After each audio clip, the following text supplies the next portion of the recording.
Up, I thank God. Straight from the mud, now it's time to get the pie. Swipe in the blood, you can see it in my eye.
Okay. It's making a weird noise. Okay, let me do this, y'all. I'm about to jump out the studio right quick to reload, and then I'm gonna jump right back in. Hold on. Give me a minute.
Okay.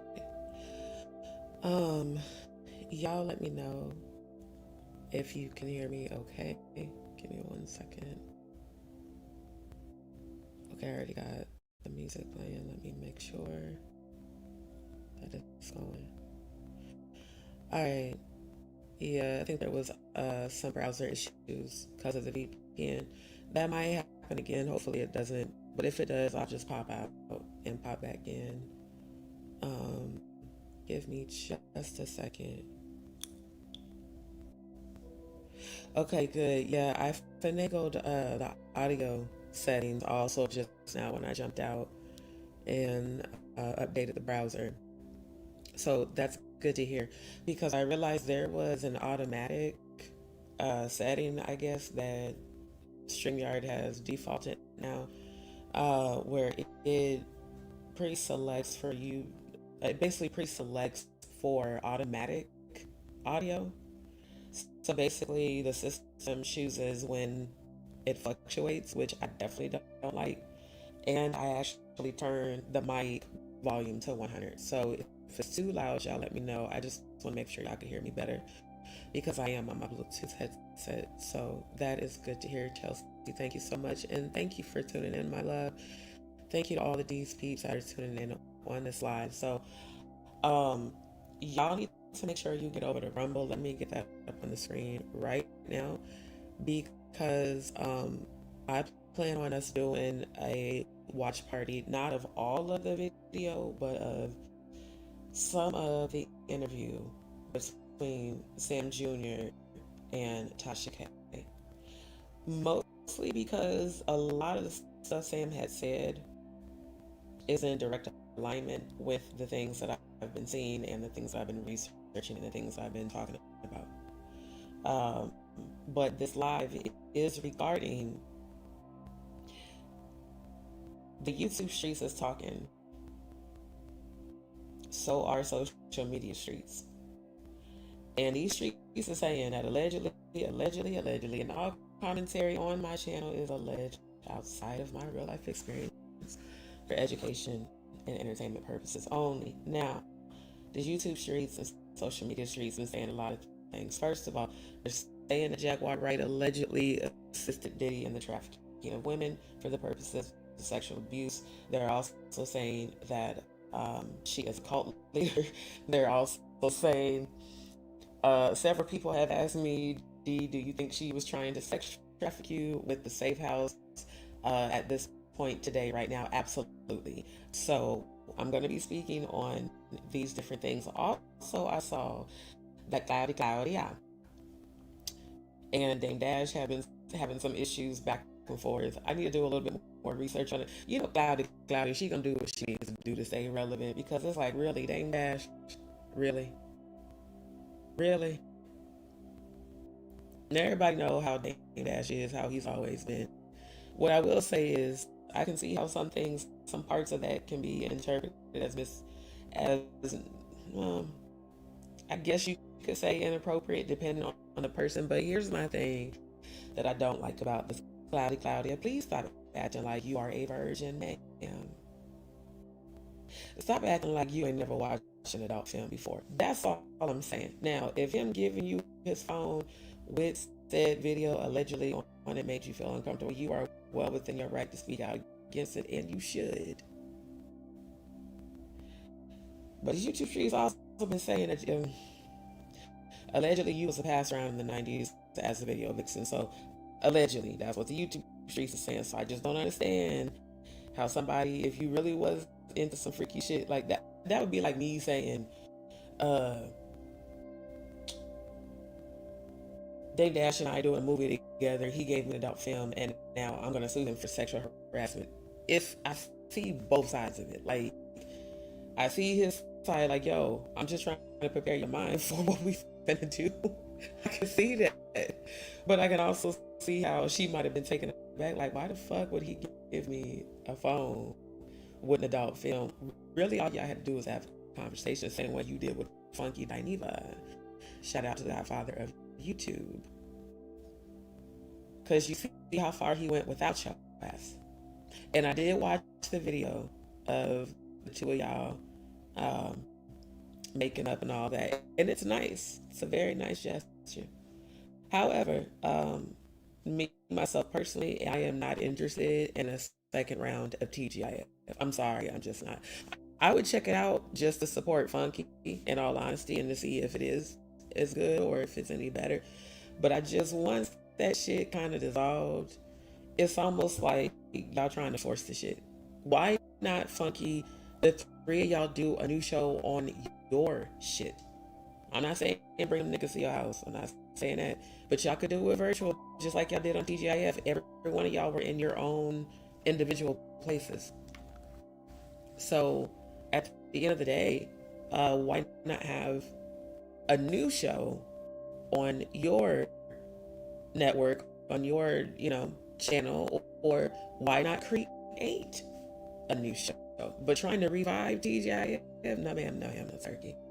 I just don't see it doing well like the first one. Now I do also want to give a shout out to Funky Diva, because low key he shouted out my video. In that video of him and Claudia having their positive words, which I am happy about that, because anybody who can find healing where there was friction and chaos and negativity, that is an amazing thing. However, he told her, he said, we were gold. He said, when I came across that video, where is the leg? That's my video, y'all. Matter of fact, damn, I can't share screen on this mobile browser. I wonder if I could find a video to play. This is my actual video that I edited 2 years ago. It was right after I met them. He said, and then the video where it said on to the next. In my video, I'm the one that made the where's the leg, because that's how y'all knew who I was when I met him. When I met Claudia, I said, I'm the lady that edited the Where's the Leg. She was like, oh, that was you. We love that video. And then Funky had told me that too. So shout out to, the acknowledgement there. I do appreciate it. I would rather, and I think a lot of the Funky Bunch and the former TGIF members would agree, I would much rather see y'all make a new show as opposed to trying to revive the old show. I just think y'all need to leave well enough alone, basically. And Funky, you don't need Claudia or Al Reynolds. They definitely need you. I would say continue to walk in your worth like you have been, and continue to focus on your show, your brand, your set, your studio. Continue to do you without them. If I'm learning anything from this past year, it's just that. Do you without the motherfuckers that gave up on you. Do you without motherfuckers that thought they, that you needed their ass. Do you with the ones that left you. Do you without the ones who left you hanging, and move forward. Anyhow, I feel like a new show would definitely pair a lot better with the current audience, and then it could possibly attract a new audience if you can figure out a way to integrate a younger, additional, maybe occasional co-host, like somebody who maybe comes in once or twice a week, and get someone who is younger, popping, and viral, but also comes with a positive message. Not another one of these people that just, sit online and all they do all day, every day, is never say nothing positive, never nothing encouraging. It's enough of that low vibrational shit out there, especially on this app, on YouTube. But I think that a new show would be better. Now, again, the story between Claudia and Dame Dash is very interesting. I'm gonna do some more digging before I do a full live on it, but I caught it as I was researching some other stuff, and I was like, oh wow. I don't think Dame Dash realizes that because he's an old school New Yorker, he's an old head, he's an OG, they just are different, and it doesn't make it right. It's just they're different. The way they handle shit is different. Hell, even the way they talk is different. So I feel like this is a bit exaggerated, honestly, for clout. It's a way to get attention. It's a way to bring attention to the situation. But basically, he's saying that he's gonna sue Claudia and several others by dropping a RICO. And I was like, does he understand how the RICO law works? Because how is her calling you out? Now, you could say defamation for sure, or allegedly, let me say that for the sake of YouTube. You could say defamation. The RICO is where you kind of lost everybody, sir. Like, which is a bit frustrating considering that Diddy just got off on the fucking RICO. And not to mention how Claudia's name turned up with Kathy White and Jay-Z and the deadline. Might explain why she got so in her feelings when I, did the live covering, investigating her and Diddy, and did they really have a relationship? Because see, I was aligned with Jaguar then, and we was roasting her ass then. Claudia, I just don't think your hands are clean, ma'am. That's my opinion. I'm gonna find out the facts, okay? I think that there's a reason your name came up in that email that, well, I don't want to say whose name, but that the alleged person put out there, that Tough TV News put out there, what was it, in the last year, early part of this year, where they said that allegedly you and Jay-Z had some undercoming or underhand goings on, comings and goings, allegedly. So let's just play devil's advocate and say that that's true. Let's say you really did allegedly have something to do with Kathy's wife demise. Let's say allegedly you were the friend that was mentioned in that email that they said took a payoff and was allegedly fucking Jay-Z. I mean, you did say out of your own mouth that you and your homegirls was broke the weekend of, what was it, the fight with Floyd Mayweather and that party. You did say that. So that would actually make perfect sense if that were true. That at the time you were struggling, maybe you decided to just go ahead and, you know,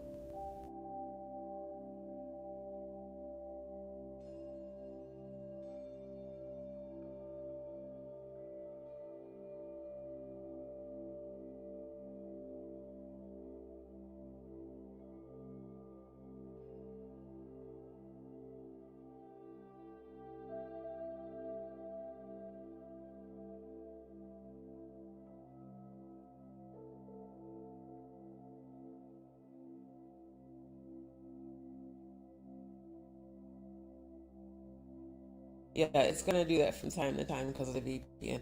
But seriously, let's say devil's advocate, you know, it's true. Because of course, you know, you're gonna deny it. But let's just say it's true, right? It would honestly make sense what Dame is saying. See, everybody's gonna say Dame's crazy. Like, I know how this play goes down. Once you're blackballed in the industry by the industry, they use everybody they can to make sure no one ever fuck with you again. We just heard Angie Stone say that on more than one interview that I reviewed, and I'm still investigating her, in my opinion, alleged sacrifice. So I think there's truth to what they're both saying. But now it's just a matter of investigating it and finding out, you know, what actually is real and what could just be for relevancy at a time where people are not relevant. Let's just put it that way. I mean, Dame has a justifiable argument. He does, and I'm actually interested to see what he's going to present to show like evidence to people of what he's talked about for so many years. Hold on, I gotta re-upload the video clips because of the every time it kicks me out of the live and then I have to pop back in, I have to re-upload the content. But I know it's because this has a VPN, but I'm not disabling the VPN. Anyways, I'm very interested to see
like I said, I'm interested to see how all this is going to play out. Like, really and truly. I feel like it's not going to go the way a lot of people are expecting. It's not going to go the way a lot of people are hoping.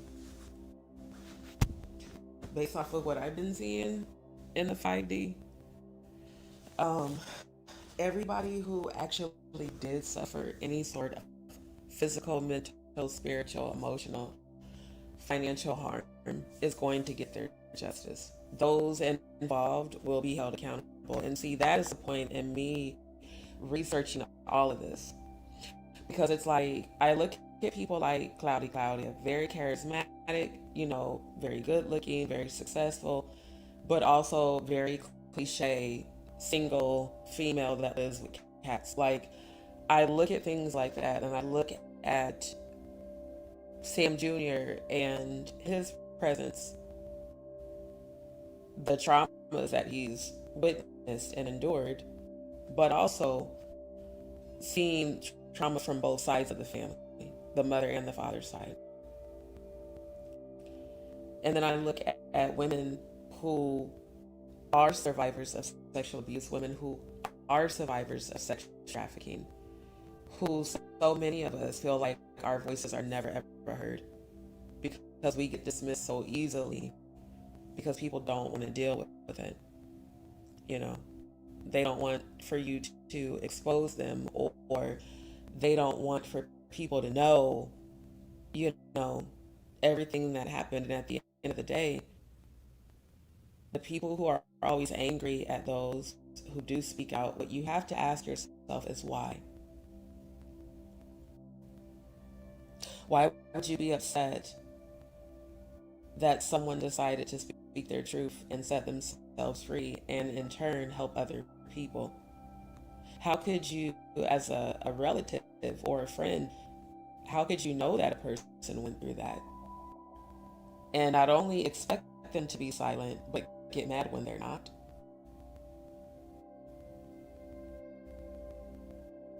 It's like when you really think about it from that perspective specifically, it's really fucked up. It honestly is. It's very fucked up. Because people would rather you suppress your trauma than to address your trauma so you can heal the trauma and not be bound by the trauma. Well, no, what they're essentially saying to you is, we don't care. We don't care if you're traumatized. We don't care if it bothers you. Just as long as you don't expose me or relatives or people that know us, because, XYZ person knows you, or XY, who gives a fuck? If it's healing, that's all it's about. It's not about people's images and what you should and shouldn't say and what you should and shouldn't do. And people even going as far as to saying, oh, that's why you're sick, or that's why you're this, that's why you're that. No. A lot of disease are manifestations of unhealed trauma. And a lot of them are generational curses, genetics. So it takes someone like me to come along in a lineage and to become the new ancestor that breaks the curse, that finds a cure naturally, that finds the way to use their healing powers to heal themselves, to show that it can be done. I signed you this mountain to prove that it could be moved. So when I think about life from that perspective, and I think about those who have and or are being accused of participating, allegedly, in the transportation of women to be sexually abused by a predator, especially a predator that you've been speaking out against, Jaguar. I'm going to just say what the fuck it is. How the hell you been speaking out against Jay-Z and Diddy all these years? Then all of a sudden you just stop. And you pivot to bashing content creators every chance you get on YouTube. You pivot to clout chasing in the most worst way, in the most low vibrational way. I agree 1000% with Sam when he said she does everything she can to make sure that her name is in the middle of controversy because she knows it'll get her attention. That is precisely the definition of narcissistic supply. They don't care if it's negative. As long as the attention is on them, they will act out because they know that people are watching. It's just like a child who's spoiled.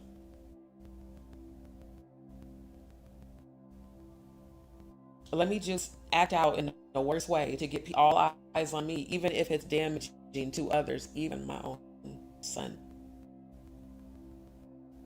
Because it was hard to watch that interview again. I screen recorded about 22, maybe 25 minutes. When I get ready to play that, I am going to end the stream to YouTube, and we will be solely on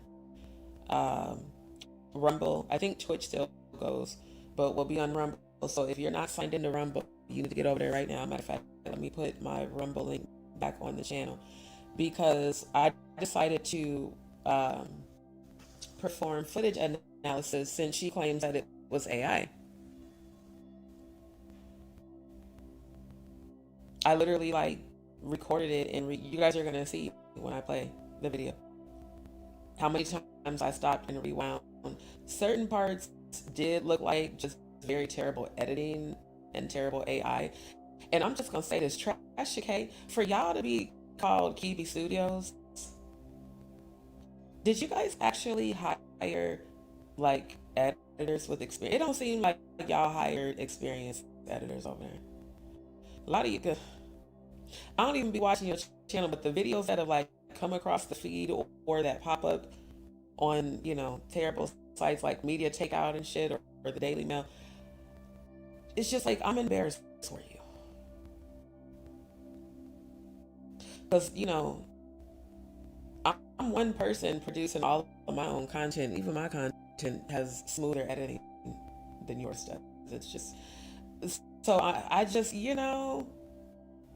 I think it could go either way. I think that it could be real content, and I do think that some of that content was tweaked. I'm going to show y'all why. Now, it doesn't mean that Sam didn't say what he said. It really could have been AI. I just don't think that she AI'd what Sam said. Not yet. I'm about to, like I said, we're going to play it, and I'm going to do my analysis right here, just like I did with the Stormy Shabusi Alice Jenkins video. Because I'm just going to keep it a static. I don't trust neither one of them. I don't trust Jaguar, and I don't trust Trash, okay? I don't trust either of their word. Both of y'all have been found to be a bunch of lying ass bitches. So at the end of the day, I'm going to analyze the footage to actually see, okay, because I saw 3 to 4 different glitches in just the 22 plus minutes that I was watching.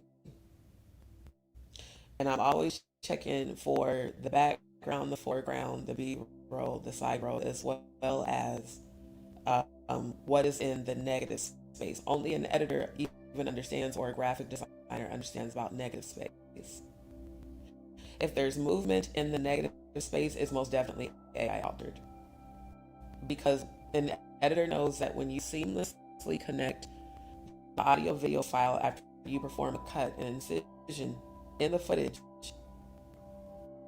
there is a way that you can flow the footage to where no one can even tell that's been edited or cut. Then there's also transitions that you can use. But if you are a skilled editor, such as I am, you don't need transitions. You just make smooth cuts that flow. So that is from the perspective that I'm going to be analyzing it. But because I know there's trolls on YouTube, I am going to end the stream to YouTube when I get ready to play it. It is for fair use because it's on YouTube. Anything that's on YouTube, once it's public, you can view the footage to give a reaction, which is essentially what I am doing. Because the more that I really do just research this whole entire subject, the whole Diddy, Jay-Z, Clyde, everybody, all this industry shit. And not just music, also entertainment industry. Just like Jonathan Hayes sent me that link about Jack Harlow's accusation that his uncle allegedly also sexually abused him. It's so much of this that goes on. It's so much of it that went on in the churches that I grew up in and that I was a member of coming up, even as a young woman. I just couldn't understand even then. And I know that happens to a lot of women after you've been sexually abused. You go through that shock and trying to understand why and how could people do this, let alone allow it to happen or participate. And that's why it's important to me to know, okay, if you are innocent, Jaguar Wright, of the charges in this case, the Parham versus Combs, that alleges that you drove women to Diddy's house, one of his properties rather, to be trafficked and abused. If that is true, I'm definitely going to find out. If it's some bullshit, I'm going to find that out too. Because one thing I do is fully investigate shit. And I look in places most people don't think to. I also pay attention to words, how often you say those words, and with the energy that you say those words. And every time you would be on live, even on panel with me, and you would mention how you monitor the dark web every hour on the hour to see what's being shopped and who's being. I just was like, okay, is she monitoring to like stop it, or is she monitoring it to assist?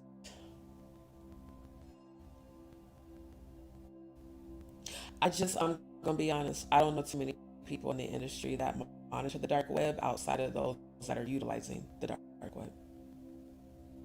You never explained that.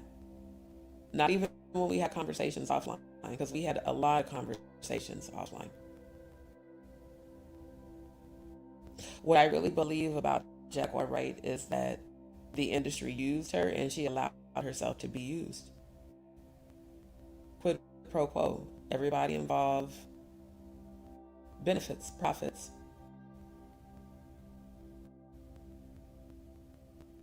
For the longest time, you had me and thousands of other people believing that you were a truth teller and that you were speaking out against the industry because you were a survivor of sexual abuse. You could relate to us. You knew exactly how we felt.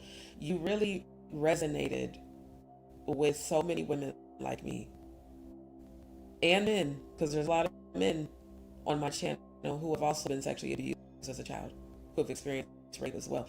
You made so many of us feel like, okay, our voices will finally be heard. Finally, we may not even get validation from the person that did the abuse, but to have someone from within the inside of the industry come to the outside and present themselves as an advocate, as an ally, just for the sole purpose of shitting on people. I mean, your son said that, and I resonated 1,000, because you did that shit to me and so many others who supported you. From what I have researched, Sean Davey Way helped you.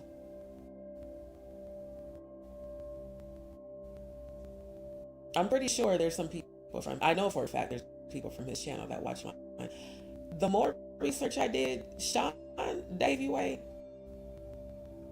helped you and your family. Now, his side is you shitted on him after he helped you. I can resonate with that. That was my experience with you as well. You also did the same thing to Stone Paxton until y'all allegedly behind closed doors made a deal to clout chase off each other to get y'all views. That's what I heard. I don't know if that's true, but I've heard that from multiple people in these YouTube streets, that allegedly y'all staged that whole, roast and beef shit. When I roast people, it's for real. I mean, ain't nobody, that's why I'm on my channel by myself. But regardless, I had to really think about things from a much larger perspective. For the longest time, for the entire time that I supported you, it was solely because, like I said, I believed that you were genuinely trying to get justice for victims. We all believed that you were going to present these witnesses, you were going to get justice. You kept promoting your cruelty-free artistry, which, how the fuck you got a brand called cruelty-free when you are the biggest bully and cruel as fuck to people, especially people that have, supported you. It just is the extreme lack of accountability, lack of being able to see how the behavior does not align with the words. See, when you're authentic, what you say and what you do match all the time. There's no waver in behavior patterns.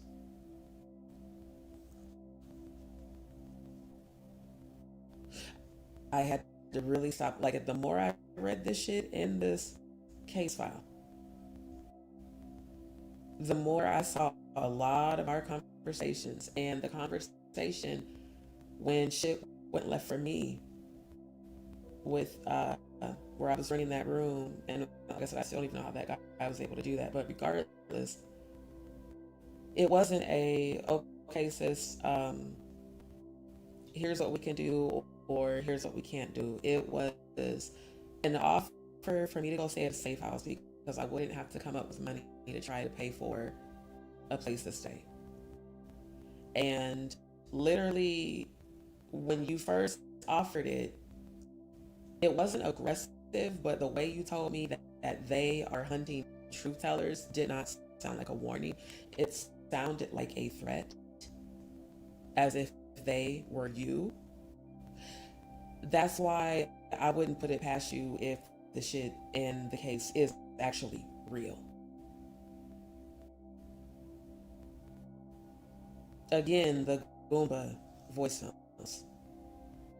I think those voicemails have probably stayed with all of us. I might play it again tonight. For me, this is not about revenge or hate. It's about exposure. Because if you want to be in the limelight so much, you should be authentically you.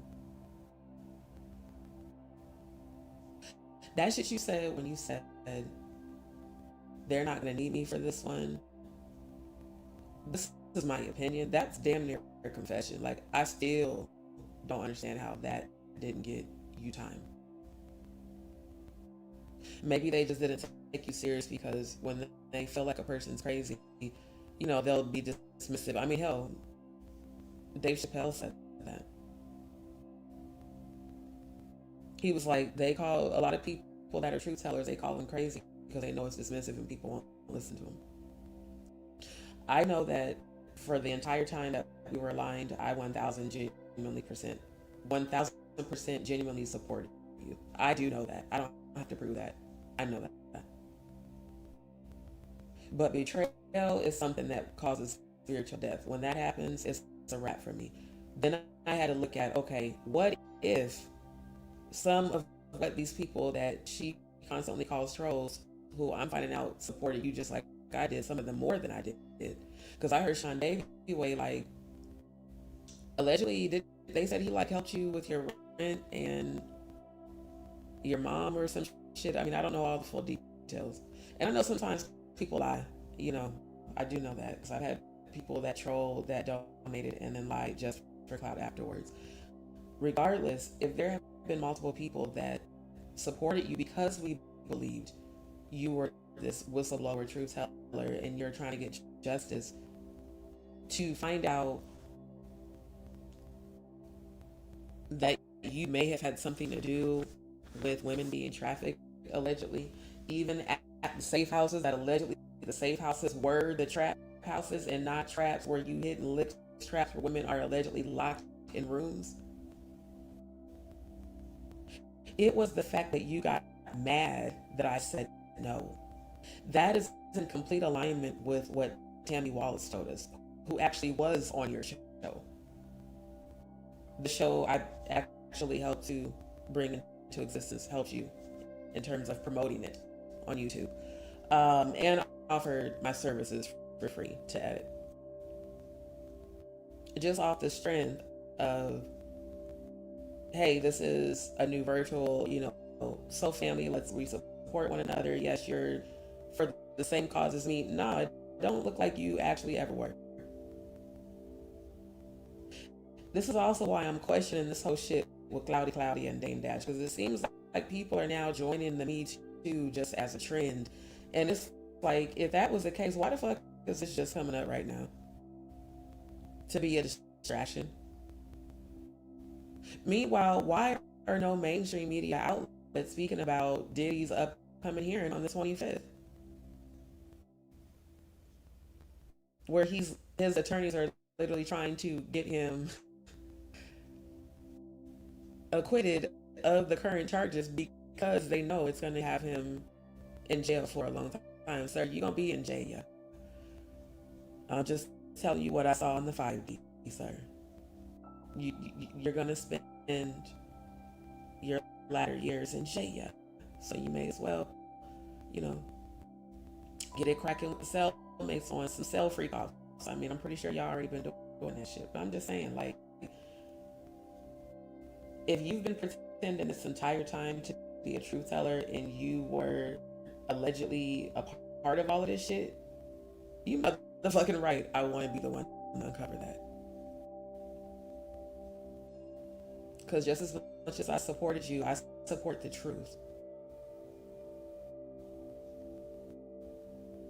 I don't, like, if I fuck with a person, if I support you, I'm not listening to haters. I'm never listening to people that you deem as your haters. Because what we know about haters is that they hate on people.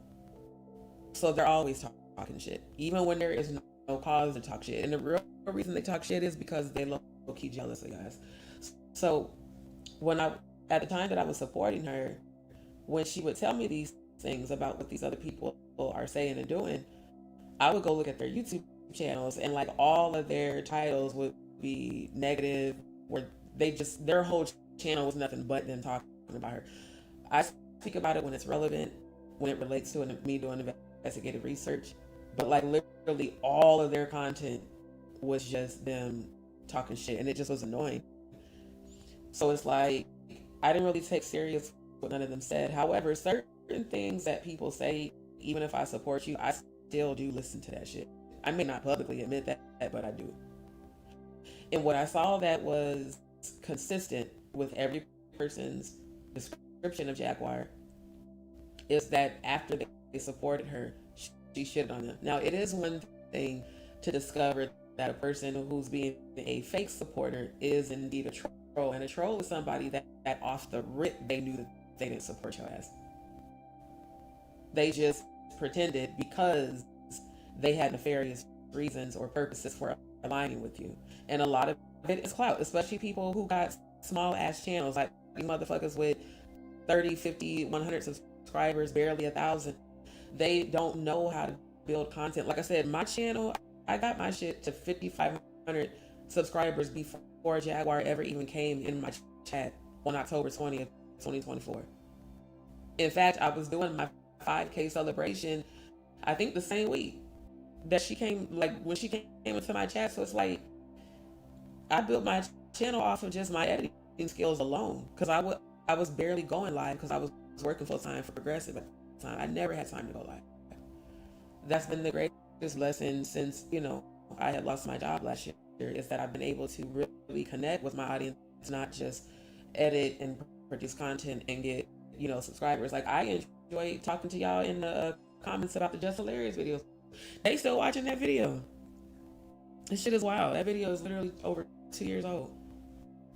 And they're still watching that video and commenting. And I'm like, that's what's up. So for me, it's, bro, if you are a complete liar and full of shit, I just want to see all the proof. I want to see all the details. And I would like for people to know that, because there are people blindly following you, because it's a lot of lost people out here, especially on this app. It is. It's a lot of people who don't realize that what they really need to do, instead of being on YouTube watching every damn body, is going to visit betterhelp.com. Click the link, post little think tanks. Like, I'm serious. Y'all need to start right there. It's free. And then get with a psychiatrist or a life coach and really start working on why you are fucked up.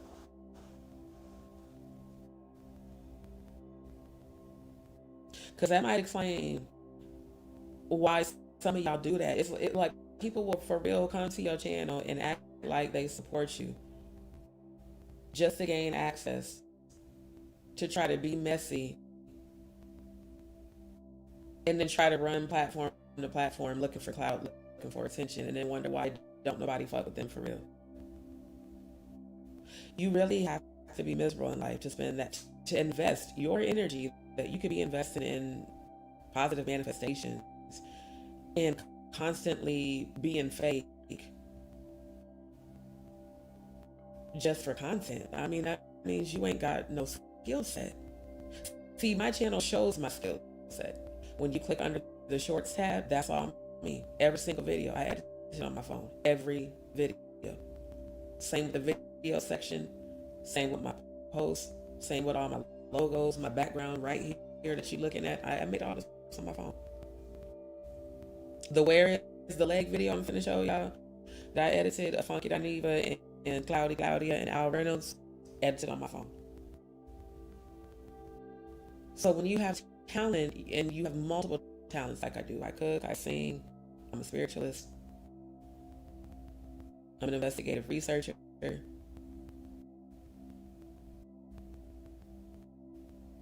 I'm an editor, I'm a tech nerd, I know how to code, all of that shit. And that is exactly what I am focusing my energy on, are my talents. That's why I'm not on live as much. I'm trying to get back on here more often. But I'm actually building things in my life. I'm making my first movie, my first album, creating brands, creating Forever Freedom, non-profit organization to actually help real life survivors of sexual abuse, real life survivors of trafficking, help them get their healing, help them rehabilitate their lives, help them just be able to exist. Like looking at that shit on Rumble when we did the last Pizzagate watch party, it was rough. I am not gonna lie to y'all, it was hard for me to watch that because I could feel all the people's energy. I'm gonna get to y'all comments in a minute. I could feel all the people's energy, man. The men, the women that were recalling being trafficked as kids. When the woman said she was used to being sexually abused by the time she was 2, my entire soul hurt. I said, my God, I think about all of my nieces and nephews. I just don't understand how anybody can do that to a child. I don't. I've never understood it. Thank God. But this is a real thing. This is not a conspiracy theory. People can call me a crazy conspiracy. Y'all can call me whatever the fuck you want to call me. Make sure you call me correct for all the times I've been right. Make sure you acknowledge that when the prophecy I gave you manifests. I don't take glory in other people's death. When I found out Murph died, it actually hurt me because I could feel his children's hurt. I was reminded of that prophecy I'd given when all that went down because of what I saw in the 5D. And like I said, since I was 8, I've seen people's funerals or deaths, and then it would happen. I knew there was going to be 5. I told you guys that. I saw glimpses of things. I know who the next 4 are going to be. I'm not going to speak their names. Not yet.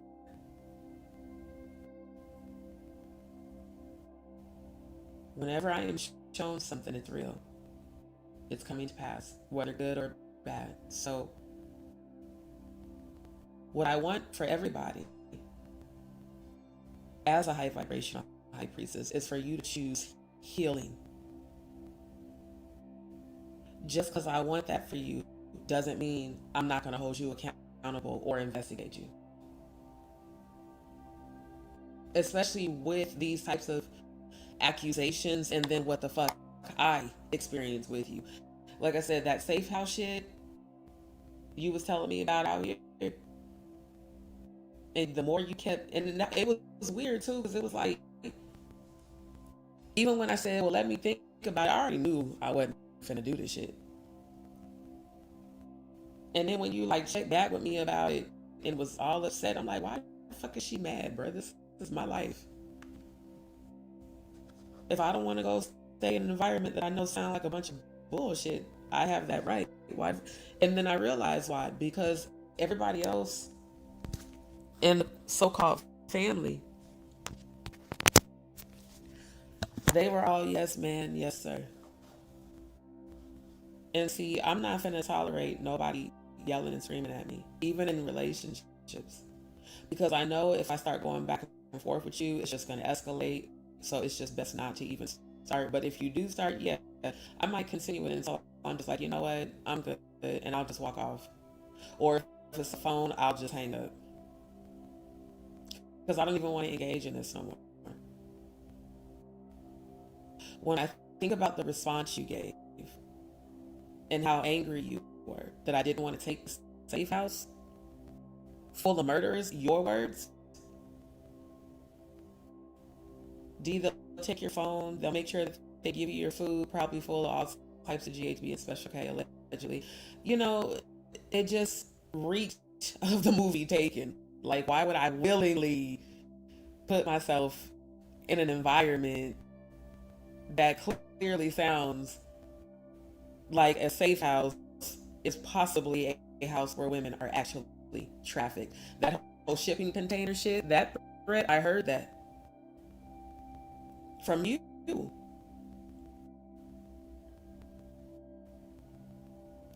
So when the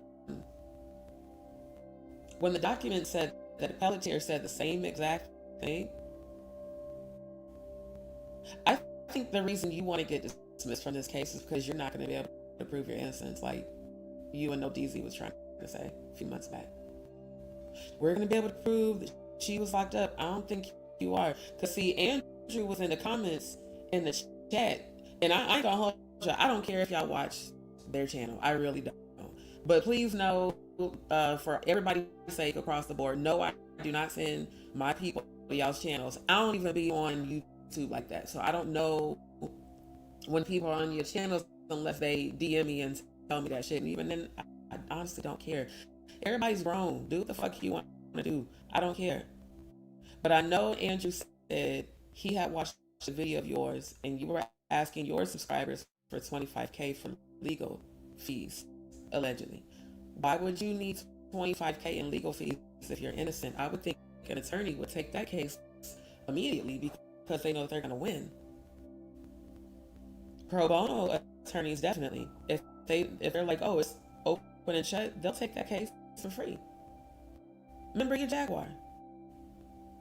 You're a celebrity. You should be able to get somebody to represent you for free.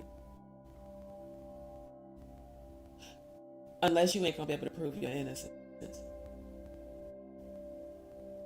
So the easier thing is to just see if you can get dismissed. Now, the last time I checked the progression of the file docket, that request that was sent on September 2nd that you sent to get dismissed from the case is still pending. And I just have this very strong feeling that they're going to leave that in limbo until the court date.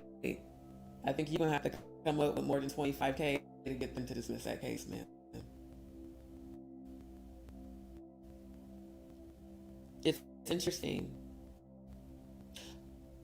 I remember the way that I felt betrayed on February 9th, and then I look at where things are right now, and I'm grateful to the Most High God that no matter how many people on this app have came against me, betrayed me, turned their back on me, people that didn't even fucking know me coming for me just because I roasted them. You roasted Fish Keep Permit. You roasted me, and you didn't even know me, and you ran with the nigga shit. Yo, I want to be a female so bad, but I can't ever be one because I don't have the courage to live in my truth and just be trans looking ass. I know you want to be one of the gross, but you are not funky either. You're not even an Armand living, sir. You and No Nuts are both failed actors. That's why y'all are on YouTube. Because if you were successful, you'd be in movies right now. So people like y'all are definitely part of the non-motherfucking factor, real rejects of YouTube. But when I think about the bullshit you said, your alignment with Stone, your alignment with Danny Robertson, the conversation you had with Stone the night before, and then there are there are 6 other, some former subscribers, some current subscribers that I got wind of that allegedly participated in giving you and Danny Robertson certain information, and that came right at the same time that Stone was calling himself trying to get close to me and sending me all these links to all these different people's channels to go look at this live, go look at that one, OD, go look what they said about me, OD, go look what they said about you, OD, go speak on this, OD, go look this up. Then the switch up, same as Jaguar. Like I said, them doing the little beef thing with, it was funny, I ain't gonna lie. The roasting was funny shit with him and Meech. But when Meech spoke to Divine like that, I felt that energy of aggression and allegedly abuse. I'm just gonna be honest, I felt that shit. Which means there's some unhealed energy there. Because any man who thinks it's okay to put hands on a woman, you need to heal. If you think it's okay to bark, yell, and scream at a woman and talk down to her like she's less than you, most of y'all niggas that do that are down low. Let's just be honest. Most men that constantly shit on women is because they really like niggas. But they don't want the world to know, and they don't want to be judged. Even though the male clitoris is located in the prostate, which is located in the anus. I mean, it's just y'all's anatomy. There's heterosexual men that like anal stimulation because of the pleasure zone. Doesn't make them gay. The homophobia energy in the black community is horrible. That's why these men do shit like that. It was cool until the end, and a lot of people unsubscribed, came to my channel, talked about it. People got in their feelings. I started checking people for being clout chasers and how the fuck you supporting somebody you don't know, who I've already seen, heard, and know about shit behind closed doors. Y'all motherfuckers that ran over there don't even know that I haven't even put out there yet, because I'm waiting for the right time to do so. But there's a lot that's been said and accusations have been made that the very people from within the industry that are now trying to come forward, as they are calling them fake truth tellers, that they are controlled opposition. They are strategically placed to create controversy to distract us from what's really going on. That's why I talk about this shit, but I don't talk about it all day, every day, because I have a whole lot of other shit in real life going on and new things that I'm working on. Regardless, because I don't know who's who. I know who's who in the spiritual realm, but up close and personal, one-on-one with these people, no. So I can't speak on somebody's character who I've never even spent time with. I can go by your behavior. I can look at your behavior and see patterns. I can feel your energy in 5D. I can even access your feelings and your thoughts without trying to. I see your past, your present, and your future. But one thing that is never wrong are patterns of words that person uses and the subjects that they're speaking about when they use it. You've talked about women being shipped off in containers on my lives, on panel with me, because you talked about how you knew that Diddy could do that. You talked about it on your channel, Jaguar. So again, how, Sway, could you know that if you ain't participate? Don't try to attack my throat chakra. It's not gonna work. I already did my saltwater cleanse. Y'all know that any energy rising up against me shall fall by the wayside immediately and be destroyed. And chaos and confusion will come about your lives, and death and hell will follow your own evil intentions right back to your ass. You know better than to even try. You really need someone to help you spiritually protect yourself, because you clearly don't know how to do it for real. You call yourself a witch, but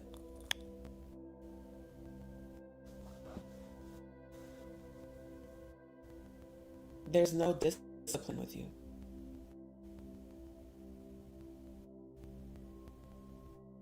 That also, makes sense. Because a true dark witch's objective is to invert and pervert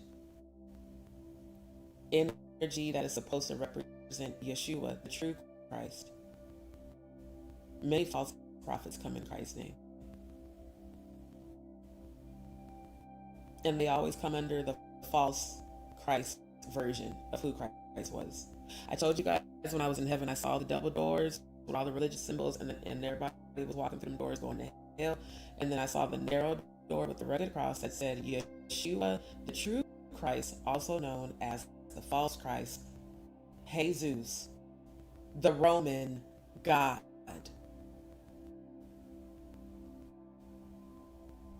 Which makes sense, seeing as how it was Constantine, the Roman emperor, who was a pagan and who was also allegedly bisexual, and also allegedly a pedophile, because pedestry was normal in their day, which that's disgusting. For those that don't know, pedestry is the root definition of the word homosexuality. It means an adult male having a sexual relationship with the boy before you project your homophobic rhetoric into my comments that I'm just going to block and delete, because some of y'all have done that while you're speaking negative against homosexuals and against the LGBTQIA community. The true definition of pedestry, the true definition of homosexuality is pedestry, PEDASTRY.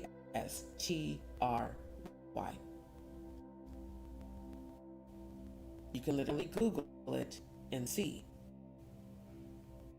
Original definition for the word homosexuality, defining an adult male having a sexual relationship with a boy, which was well known and common in Greece and Rome.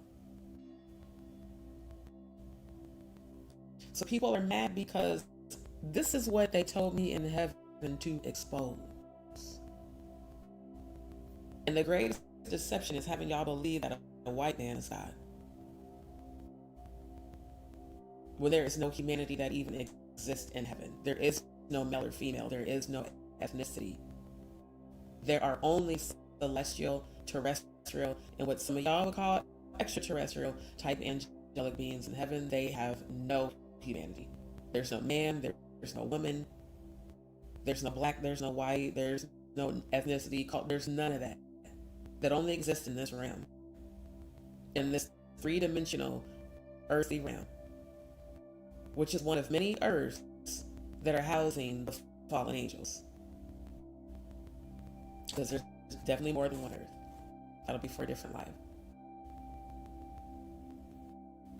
So when I watched the video on YouTube, guy has a doomsday Armageddon Mark of the Beast conversation with ChatGPT. The guy asked ChatGPT, was AI going to take over the world? Is AI meant to replace humanity? He asked ChatGPT about the Mark of the Beast, world domination, and that app. When he said, how are they going to take over the world with technology? He said, yes. Smartphones, yes. Dependence on technology guarantees control over their minds, which is true. That's what we're always all on our phones now. Dependence on technology. This new generation, like all my nieces and nephews, if they don't start listening today, they auntie, y'all not gonna survive the fall. And the fall is the fall of the dollar bill, the fall of our financial system becoming a one world digital currency. I've been warning you guys about this ever since I had that experience. So for over 2 decades now, on Facebook. I've been telling y'all this was coming. They're already doing the mark. That little tiny RFID chip implant in your hand is indeed the mark. I told you in 2012 that was coming. Told you in 2013 again that was coming on Facebook. Like I said, I don't know how long Jaguar's been watching me. She could have been watching me on Facebook, because I swear to God, everything now that I think back, everything that I would hear her talk about on Storm's channel was the same shit I was talking about on my Facebook page. That was why I resonated with her, because I was like, fuck, she knows what's up. She's talking about the same shit I've been talking about all these years. I told y'all that. If you go back and look at my lives from last year, you'll hear me say that. So it's like, you gave people like me hope that someone from the inside would come from within, get justice for the victims, voices heard, some sort of vindication, and then you turn right around and you're caught in all these different stories, these different, lawsuits, these different articles. While there's a lot of people that support you, there's a lot of people that are saying, all this other shit, but then how do we really know what's truly real when it comes to anyone in the industry? Because damn near all of them are fake as fuck. The only one I've met who has kept it a stack the entire time so far is the freestyle king, Little Flip. Shout out to Flip. That's real nigga shit. Like, I've spent time with Flip. The way that this motherfucker is so real. If I ever found out he was a part of this shit, I would truly be shocked. And the thing that I acknowledge and admire the most is every time that man performs, he acknowledges God. He puts God first. He constantly says we do things the right way, the God way. We don't sell our souls to booty hoes. Funny as hell, but real as shit. The rest of these rappers, you got Young Thug out here talking about, look, all your favorite rappers then took dick and gave dick. Nigga, why you? Gangstalicious. I got that fucking love looking ass. I got, like, sir.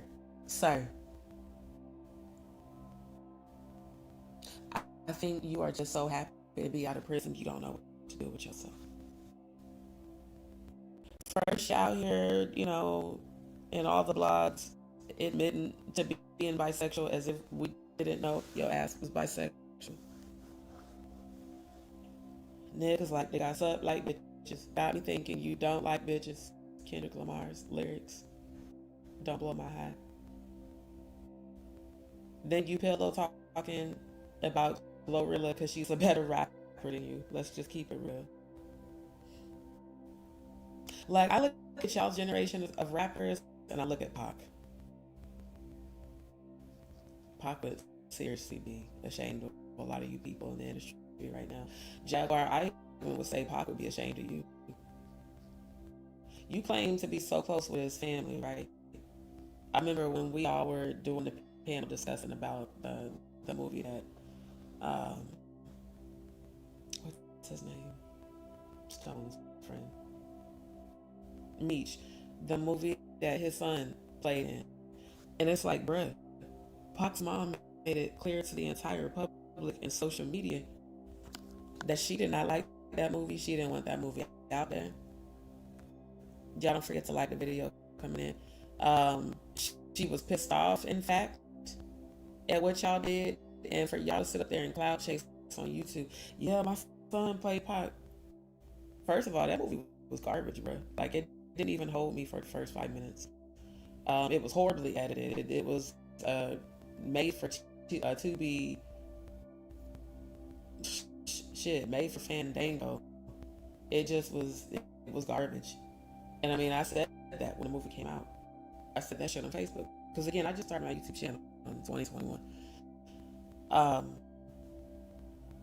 To clout chase off of that, knowing how his mother actually felt, I just was surprised at that.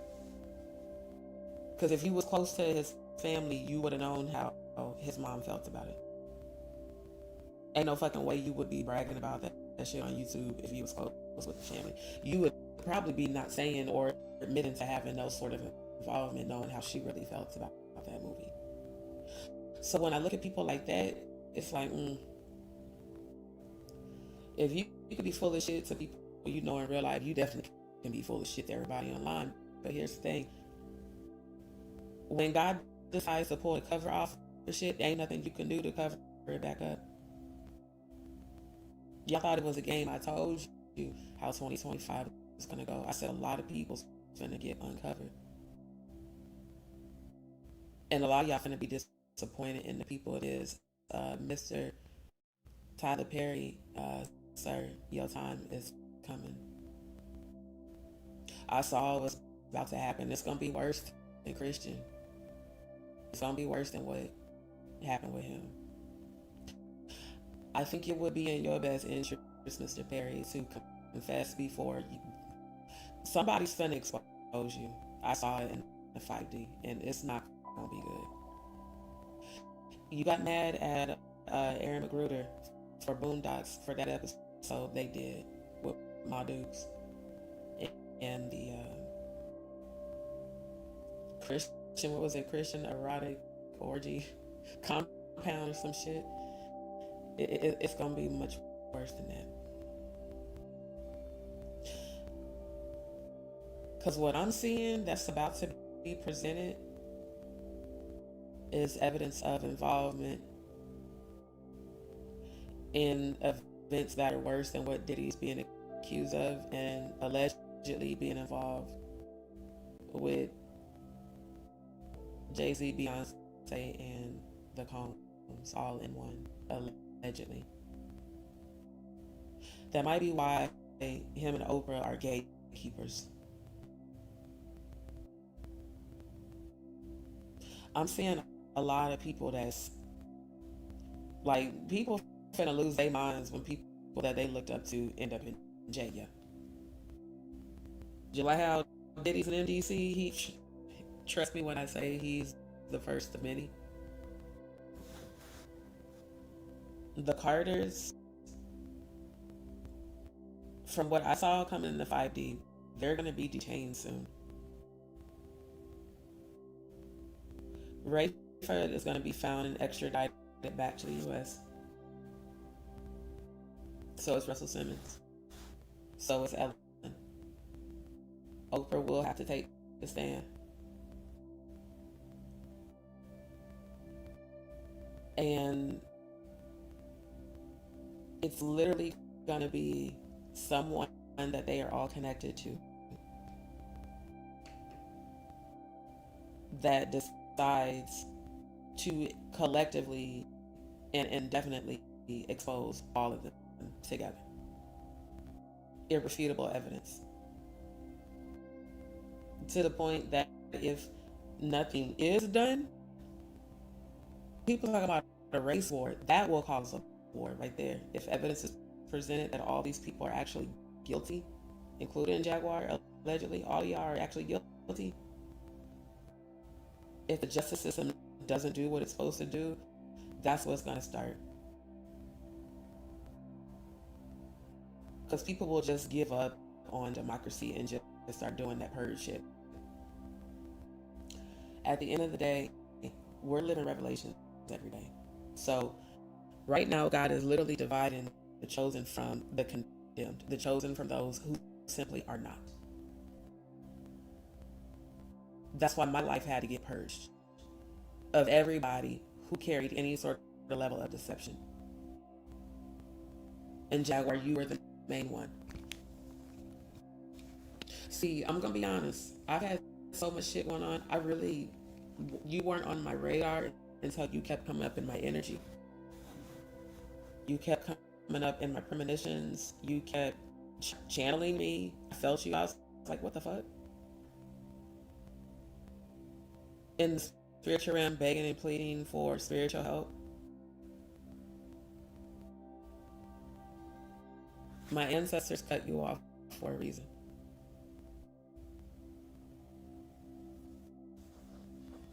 Now, I do pray that you choose healing one day, because you could be a powerful use for the real Most High God. But you already tied your soul to those dark energies. That's why you did that video crying instead of saying that Diddy owned you and shit.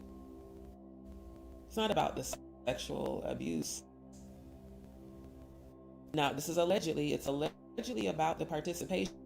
I remember on my channel when you said, this is how they get you. She said in the industry, they love bomb you and they get you to do something bad once and they hold it over your head, then they get you to do something bad again. If y'all in this live right now, remember that shit. If y'all remember when she said that, put a Y in the chat. Because I remember asking her, I said, well, sis, I mean, like, because in my mind, I'm really trying to think, because at that point, I was believing that she was a truth teller. Like, what could they possibly get you to do that's bad that you don't want to do? Like, you ain't finna do shit if you don't want to. You stubborn ass Taurus. But now it makes sense. It doesn't matter how much you want to believe in a person. If energy is there, it's there. You said out of your own mouth, they're not going to need me for this one, referring to Goomba and Nikki and her kids. Even the creepy way when you said, you better hope they don't rape her. You said that shit like you enjoyed it. It was weird, bro. For somebody who's a truth teller to snap like that, and that was just 2 years ago in 2023. People were trying to, oh, that's from a long time ago. No, that video was posted in 2023. Now, when that footage, when the voicemails occurred, I don't know that. I'd have to have a conversation with Goomba to find that out and actually look at the phone documents. Regardless, it was posted 2 years ago. Where you bragged about them raping Nikki and her kids and putting bullets in their head and saying that they would rape the boy in front of Goomba and then make him watch, and then they're gonna kill you and stage that you're a veteran that just finally lost it. That's not mental illness speaking like other people have tried to say. That sounded like extreme, intense experience, allegedly. And if you have gone that far, whether as a dominatrix or a double agent, then one, you're not a truth teller, you're not an advocate, and you definitely need to be sitting exactly where the fuck Diddy is at. That is why I'm investigating all this. It's not about revenge. I don't need revenge. See, here's the thing. When you fuck over a Scorpio, it's almost always, now let me be 1000%. It is always your fault and your loss. Because we know what type of loyalty we come with. You knew the loyalty I came with. That's why you loved my energy, my consistency, my authenticity. But we share the same gifts, Jaguar. You're not nearly as powerful as you think you are, because the things you've been sending in the realm and in the 5D and the other dimensions, I've been seeing all of it, and my ancestors have been catching all of it. I know you've met them already. I'm fully aware. There's going to be a part of me always that I have a certain level of compassion, because, like I said, I have a sister who suffers from bipolar schizophrenia, and I've gone through similar experiences with her. That's also why I was so patient with Jaguar. But at a certain point, especially at your age, Dan, or 50, at some point you have to admit that at some point you have to look in the mirror and say, okay, I fucked up. I've done that plenty of times, still do it. And not in a self-condemnation way, in a taking accountability. Okay, I could have did this better. I could have handled this better. Let me work on that. That's what's called maturity and growth and healing. Not lashing out at everybody that has or even tried to support you because they won't let you fuck them over, which seems to be your pattern with everybody. So at the end of the day, you are the common denominator. You can't get mad at people that don't want to believe in you anymore when you were the one that was fucked up.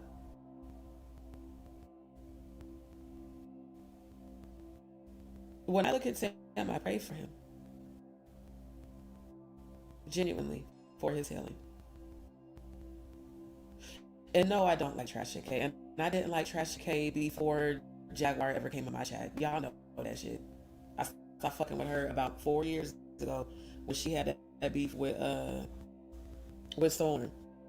And then Conscious TV was trying to mediate that little conversation. Y'all seen it because it's still in the video section on my channel. I just was like, nah, she just seemed hella shady and two-faced. But then low-key, so was Storm. I mean, hell, he learned from her. At the end of the day, I found Jaguar on Storm's channel. I followed her on there because every time she had a channel, like she said, the motherfucker got taken down. So then I just got to a point where I stopped trying to even find her channel. And if she came on Storms, I would always tune in and, show support in the chat.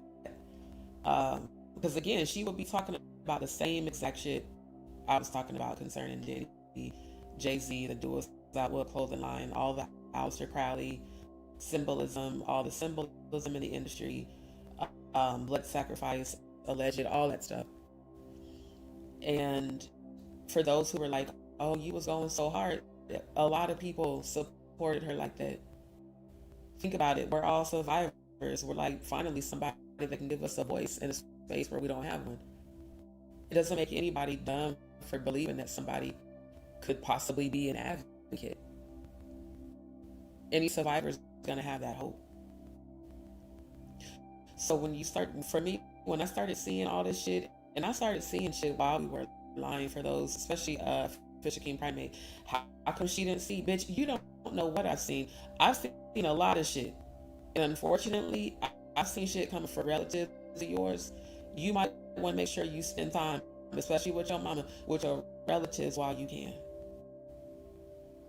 Because one thing that is irrefutable is that every time I have dreamt of a person's funeral since I was 8, they have died. And that's in no way, shape, or form wishing death. That's warning you about what I seen in the 5D. A lot of y'all gonna learn that certain people that you come against, you shouldn't. You can look down on their circumstance because you're not the one in it, experiencing it. And number 2, you don't actually know, like, none of y'all know what's going on in my life because I don't talk to any of y'all.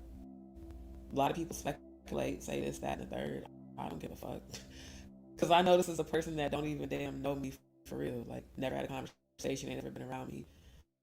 And when I look at people like that, and I look at people like Jaguar, where you have a beautiful gift that can be used when saying in the God frequency, and that can be used to heal. But the dark, unhealed parts of you have complete dominion over you. That's why you do the shit that you do. And as a spiritualist, because I understand that, is why I had to take the time that I needed to take to fully analyze this entire situation even before February 9th. Because I saw a lot of shit that I didn't tell you. And there's a lot of shit coming that I'm not going to tell you.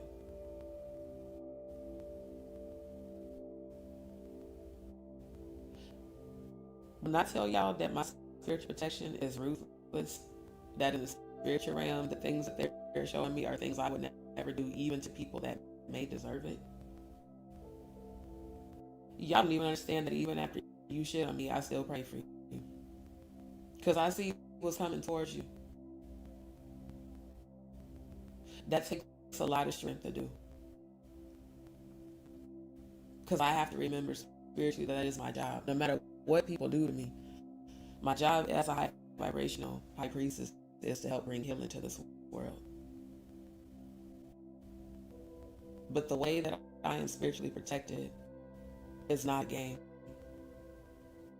That's why when everybody was like, how come you don't be, doing the response videos going off? Because why the fuck, like, I'll say how I feel raw and unfiltered, but pretty much once I've addressed it, unless, motherfucker does some fuck shit or I have to address it, I do not want to give attention to non-motherfucking factors for them to capitalize on their channels with. So when Official King Primate was trying to call my phone, first of all, my phone is set up to spam unknown calls, so it's going to just send you the voicemail. Even if it rings a couple times, it's not even going to ring on my end. I have so many spam filters on my phone, it's insane. Then I have spam folders, and once I move your number to a spam folder, it's just going to send you the voicemail anyhow. Then I'll block you, and then you won't even be able to get through. Life is so much simple when you just decide to not give a fuck. My energy is my currency. Why would I give it to a non-motherfucking factor who's looking to capitalize off of me? Because they don't have no skills. You can look at my channel and tell I have extreme skills and talents. You can look at my Instagram and tell that. You can look at my TikTok and tell that. I'm consistent on every social media platform, even on Facebook. And I only right now got relatives on there and people I've known, since I was like a kid and shit. And it's under 10. I'm not looking to make a bunch of connections with random people. What I'm looking for is the truth. Because as far as I'm concerned, every one of y'all in this industry is a bunch of goddamn liars. I've caught all of y'all in lies. Birds of a feather flock together, perverts of a feather flock together, abusers of a feather flock together. And I call out the ones even where I'm from.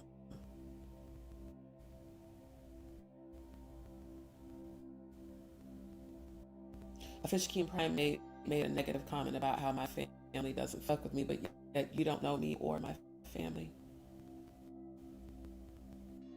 I love all of my relatives. I've chosen to distance myself because I already know how they feel about me speaking my truth, and I'm not going to stop speaking my truth. The only people that are mad at you for speaking the truth are those that are used to living a lie and hiding from it and or profiting from it. That's why they'll sit in the church with a man who's 63 with an 18-year-old wife and sit there and call themselves praising God, while a whole entire accused rapist and accused pedophile allegedly sits on the pulpit with his 18-year-old fucking wife that he started grooming, having supervised dates when she was 15 and he was 60, and the whole church says, well, he waited till she was 18 to marry her, because in Iowa the statute of limitations on legality end at 18. You can legally emancipate yourself at 16. At 18, you can go and actually get papers and say you are a legal adult. So therefore, your parents have no legal say-so over your decisions. That's why Jordan's mother and that side of the family were banned from the wedding that I heard took place on a Monday afternoon. So me speaking out against Dwight and Christ's Apostolic Temple and the grooming, all the accusations that I did try several times to get help for, that none of y'all, and let me address this, for everybody still fucking with the people from Christ's Apostolic Temple, even right here in Texas, let me tell all of y'all something. A lot of y'all's children came to me with stories of sexual abuse. Some of these stories involve parents, some of these stories involve siblings, some of these stories involve cousins, some of these stories involve y'all making children adult films. Like, I'm just trying to wonder how people who have physically done these things can form it in their minds to judge me because I'm exposing it, when you did it, allegedly. So maybe that's why the fuck y'all so mad, because it exposes you, all you pastors and preachers and bishops and ministers and deacons and deaconess and choir members and choir directors and musicians and altar workers, pastors, assistants, concubines, side bitches, babies in the church, fucking in the church, rape in the church, demonic activity in the fucking church, but God forbid just speak on it. Oh, fuck that bitch. I hope she die. Y'all send that prayers. Like, they literally been doing that shit on TV, on the fucking television broadcast network that I helped to start. When the current pastor was out in the street hitting licks and getting accused of raping and molesting young girls and boys, allegedly, I was getting trained by the local TV broadcast network and received my certification as a video editor, videographer, B-roll specialist, full production editor, and digital marketer.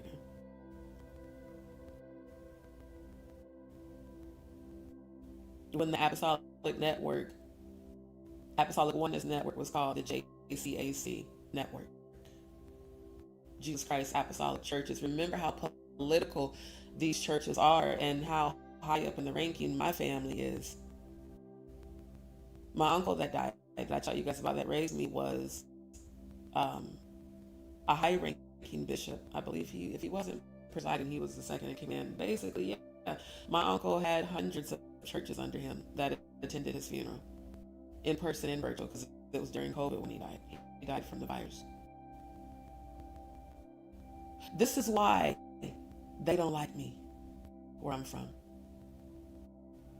because I'm way up in the chain from the inside as a pastor's daughter. I know a lot of shit about a lot of people, a lot of my friends' parents. The person that raped me while I was a member at Christ Apostolic Temple was raped by his own sister, and women at the church that babysat him, that made him watch adult films from ages 3 to 8 years old every time they babysat him. I don't know how, but some sort of ways, some sort of sex demon was transmitted into him, and that thing tried to knock my soul out of my body while he was raping me. People at the church did this to him. His sister was raped by their father.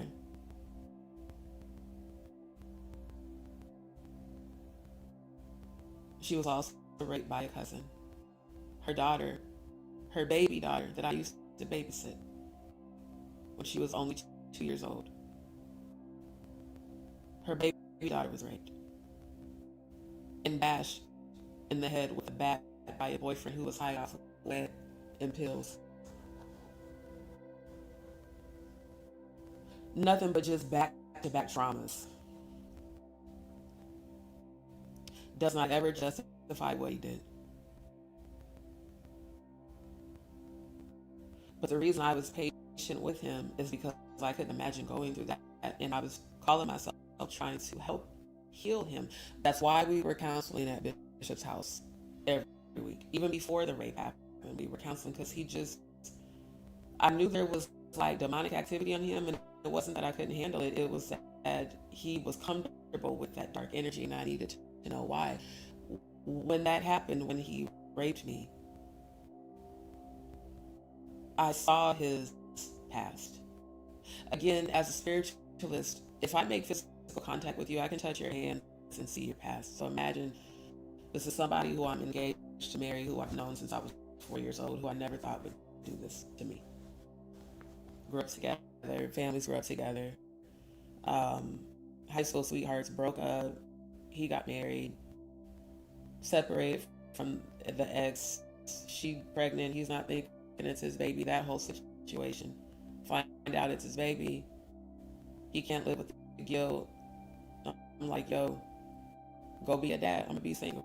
I'm out. Then it was the back and forth after that.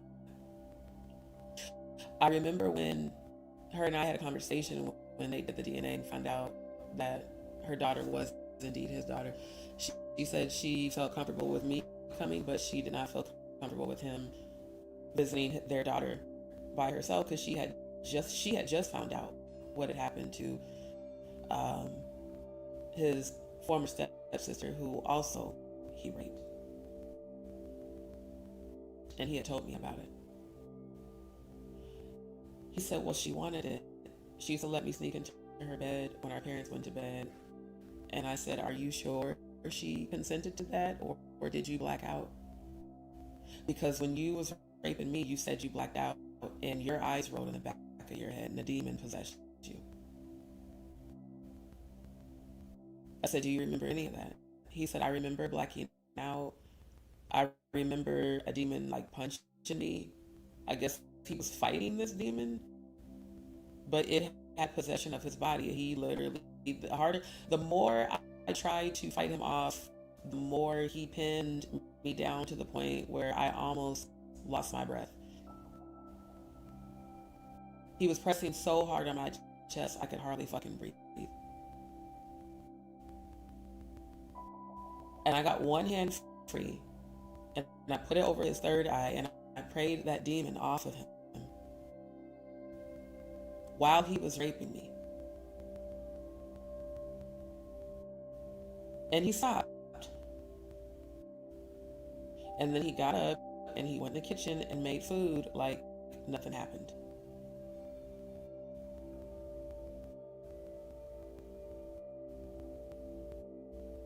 And he did that right after he nutted on me too. I just was like, he don't even know. I don't even think he realized what the fuck he just did. So when I told him, and we had a long talk, I said, what happens to you when you black out? He said, something takes over me and I have no control anymore. It makes me do things. It moves my hands. It moves my feet. And I asked him, I said, did you ever tell anybody? Did you ever try to get like spiritual help? Like he was like, no, because nobody believed me. They just thought I was crazy. The only one that believed him was his brother. It was an extremely difficult thing to still try to see him as a human after seeing that, going through it, but then hearing the depths of abuse that he went through as a kid from church members and relatives. See, again, I'm not supposed to be talking about this because what about families? I'm not saying anybody's names. The only way you would know who this person is if you were in my life during the years I was a member at Christ Apostolic Temple. If you weren't in my life then you have no idea who I'm talking about. If you were in my life, yes, it was the same person y'all saw me walking to church with all the time.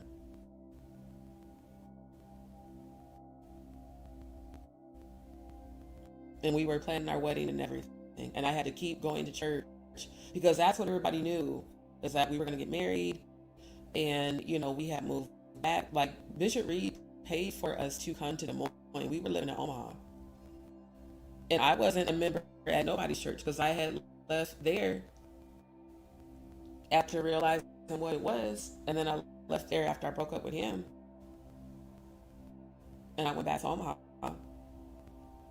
But I wasn't in a place where I wanted to be a part of nobody's church because I was already still dealing with that part of the shit too. The whole church, you know, acting funny because I left, and now everybody's acting like I'm no longer a part of the family, but the reality is I wasn't. I left. And when you're a part of that shit and you leave, they pursue you because they don't want you speaking out. They don't want you speaking to people about what you experienced there or exposing them. But what they don't realize is that in your silence, there is so much compliance. Just because you didn't say anything doesn't mean you're not guilty. Well, I ain't gonna snitch because I don't want, everybody turning on me. I don't want to lose business connections. I don't want people to not want to fuck with me because of what you talking about. Meanwhile, you got a whole book dedicated to divorce and a cult. Maurice McLean. Because that's what the fuck I was told. You cared more about your book, your fashion shit, your LA connections with Hollywood, when you know what the fuck Hollywood is, nigga, that makes you look hella suspect that you even want to fuck with Hollywood. When you know what it is. Because we've talked for years. You know how close I was to your grandma when I was there. And I ain't gonna lie to y'all. I heard that your grandma has some things to say about me being out. I get that because when she knew me, I was a member at the same cult. And, homophobia was definitely taught at every service. I can definitely understand how she might feel uncomfortable, but the reality is, when I was a member there, I considered myself straight. I definitely did not know that I was bisexual because, again, these churches condition you to be homophobic.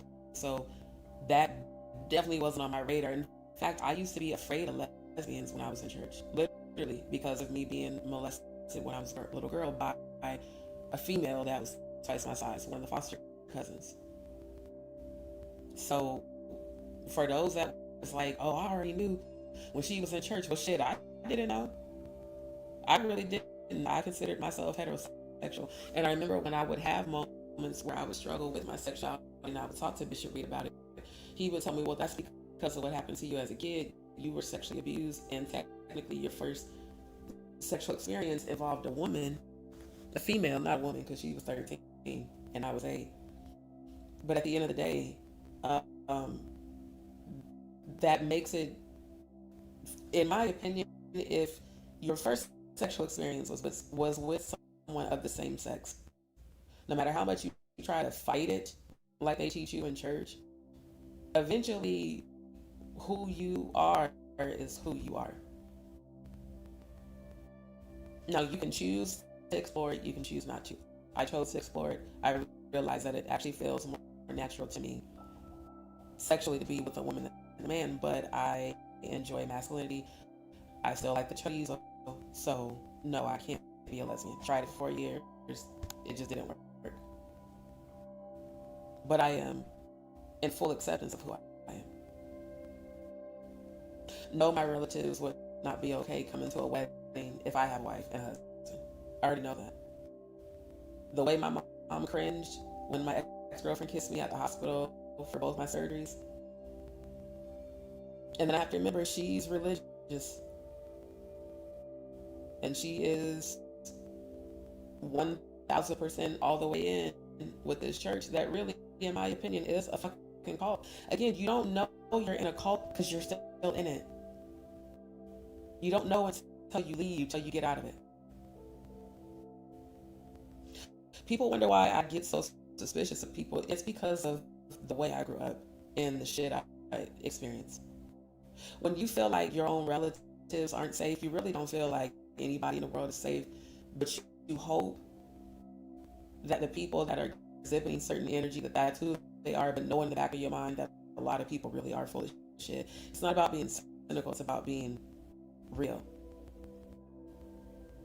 Because in this social media day and age, everyone wants to be something they're not online, other than what they are in real life. I'm myself. Love it or leave it. If you don't like it, baby, you ain't gotta watch, you ain't gotta follow, you ain't gotta tune in. So if you're choosing to do that, it's because there is something about me you admire, even if you say you hate me. Because I never understood that. Why do people watch folks that they hate? I don't tune in to nobody's channel that I don't fuck with. When I find out shit, it's either something that pops up in my feed or one of y'all done told me about it.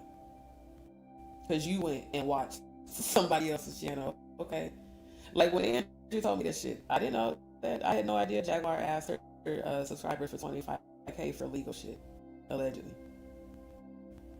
Sound like shit ain't going well. You done fucked over everybody. I mean, literally. No, I don't fuck with Stone and Meech no more. But the way she even fucked over them. And it was like your last hope for music industry. That means that somewhere deep down inside of you, Jaguar, you've been so damaged that you don't feel like you're worthy of anything real. And anytime something real starts to feel real, the unhealed parts of you must sabotage it. Initially, I wasn't going to speak on Sam because when we were aligned, you had me believing that these people were lying on you. The more, and like I said, I don't even follow. I unsubscribed from Trafficking back in,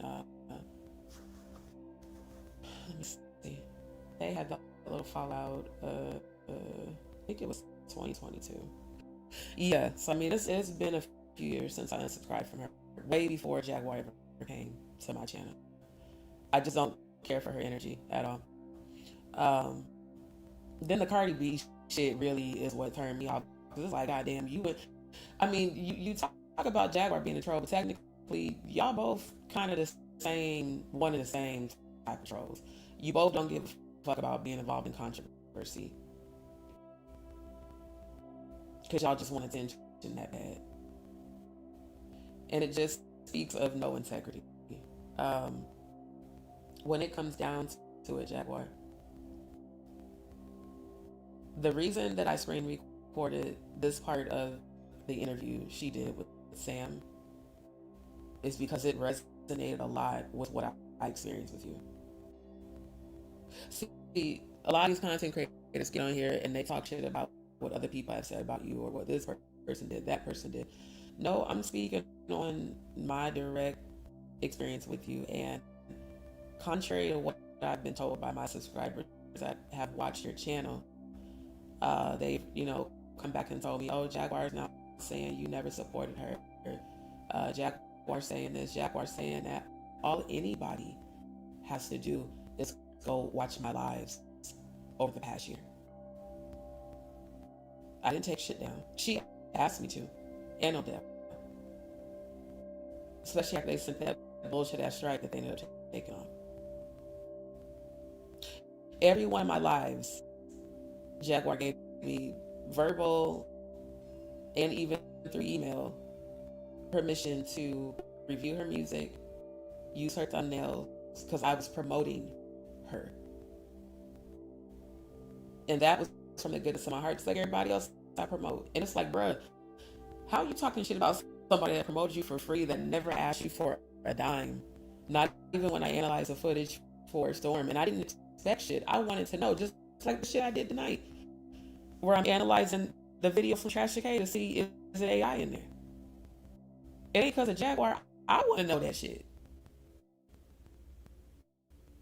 Because if CKED is AI and content for clicks and views, that means she ain't doing well. That means your Google checks you was bragging about must have got smaller. Because Storm did do that shit, y'all. Now, I'm going to say allegedly for you too, but sir, any content on your channel, you are responsible for. One of the questions that, as a content creator, when in the YouTube studio, it asks you when you go to upload a video and when you go after you do your live, it asks you, is any of this content in this video been AI altered? And you have to select yes or no. So if you selected no, and then I found out hell yes multiple times, that might explain why your ass took down the original video and the repost you did in May. Then you bring your ass to fucking Ghana. Everybody wanted to argue about that shit. Ain't shit to argue about. My content is still live. You can go right back to May and see my 5.5 hour analysis of that footage. This ain't about Jaguar. People are like, oh, she's still defending Jaguar. Bitch, do you live in my mind, body, and soul? No, you don't know what the fuck I'm feeling, what I'm thinking, what I'm doing. Shut your stupid ass up. Making a bunch of assumptions for content.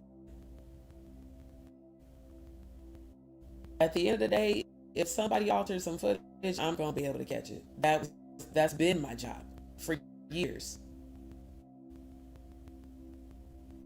And I'm good as fuck at my job.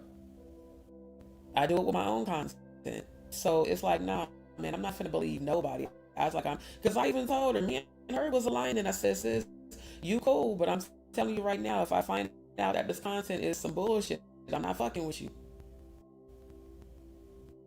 Like, if I find out that you know, this ain't AI and you said that shit, like, I'm not fucking with you. Because I'm not gonna support somebody who's a fake ass defender of freedom looking at us, but you threatening for women and children to get raped and bullets in their head because just a bitch fucking with your nigga. Like, really? Just, you know, you talk about you was this dominatrix and how motherfuckers paid you $50K for a week and whoop to whoop.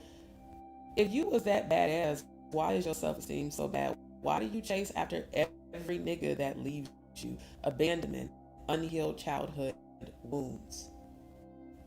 That is also in alignment with what the shit Sam was talking about in this interview. About what he heard from his aunts about the way you was raised. You know, the spoiled child that wanted to be a star. His shade is epic, though. Sam's shade is better than yours, because the way he said the star she never was, I said, yeah, god damn. And that's your seed saying that shit. So, I mean, you can't get mad at the rest of us for speculating and when your own son put your ass on blast, because he was sick of your shit. Watching that again, comparing that interview to the Parham versus Combs case, comparing actual events via phone conversations that I had with your ass, that safe house shit was a setup. And you thought, because you thought I was naive, that conversation where you call yourself trying to check me, and I know you're not that naive. No, bitch, I'm not. You thought I was that naive because of how much I support you, but what you got to experience is the true loyalty of a Scorpio. That's how we are with everybody we're loyal to.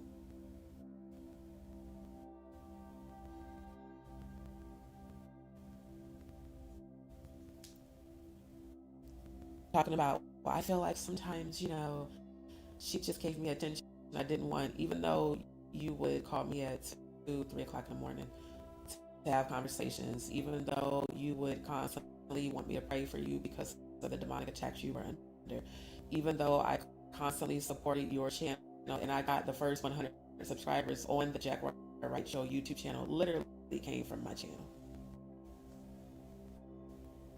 Because I wouldn't even cam up until they went and clicked subscribe, and y'all didn't even have content on the channel, and I promoted it every time I went live.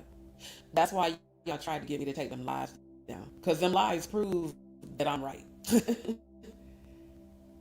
Y'all can go see like how I have my intro now. No, I would pull up her channel, ODZ, Maggies, Natanya Rubin, Sean Atwood, Roro, the Up Above movement, Ayasha's YouTube. I would promote subscribers' YouTube channels. Every single person I promoted turned out to be a troll. And they did get subscribers up off me. I ain't even tripping off of that, do you? Man, D, thank you so much. You helped my channel grow. Never asked nobody for money. That's why it's the audacity for anybody to have my name in their mouth when I promoted you more than I promoted myself, and did that shit for free with no expectation of anything. Just off the strength of, I support you. So now is the time where I manifest actually getting paid for my promotions from real business owners. Not has-beens, clout chasing, and trying to be relevant. Which a lot of y'all in this industry that's around your age or older, that's all the fuck y'all doing. Trying to be relevant. Because you know your time's up. And you cannot ever compete where you don't compare. We have different frequencies. We have different energy. We have different perspectives. But one thing that's been consistent with you, Jaguar, with everyone across the board, is that you betray everybody because there is little Jaguar who was taught delusions of grandeur by allegedly being spoiled, being celebrated, positively rewarded for negative behavior. Your son said you started off as a rapper, you didn't see anything in it, and then you switched to singing. And I loved how he acknowledged, he said that she has a gift that if she taps into God, which we heard when you hit the 963 hertz, the God frequency, you have the ability to do it. You haven't done that in a long time. In fact, I don't think the last time I heard the God frequency was in that song for Ada that you did. It came and went quickly though.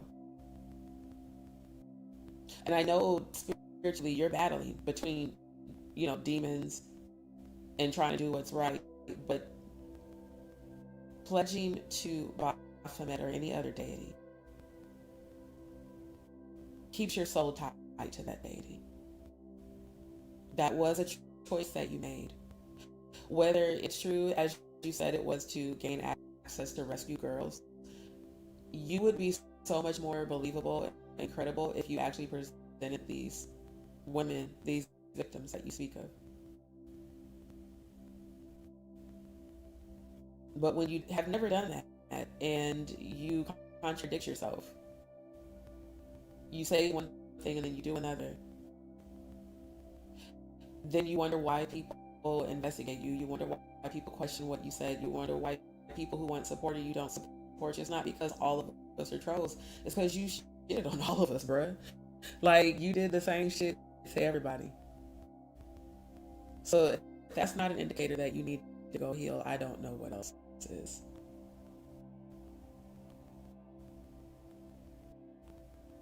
Exactly. Suppressing your trauma is definitely worse because you cannot heal what you're hiding and you cannot express and release what you are suppressing. And unfortunately, some people's coping mechanism is suppressing. I know because I did it myself for years. That's why I'm not doing it anymore. Jack has been doing nothing but unnecessary distractions. Oh, we all know that. Like I said, I really believe she's paid opposition, allegedly. I believe that they are paying her to do all of this shit. All the controversy shit, all the acting out, all of the appearances, the wannabe thinking you're a Kardashian. No ma'am, no ham, no turkey. You are Jaguar Wright. Known for controversy instead of your gift of singing. When other artists are known for their gift of singing or rapping. I still don't know why the fuck DZ sent me that voice clip to sing over about a song that we didn't even discuss, that I never got paid for. That was also the audacity to send me that song clip and have me record and send it back to you, and then shortly after you do the bullshit you did. Because y'all never even sent me the completed song. The completed song with my vocals in it. So it's shit like that.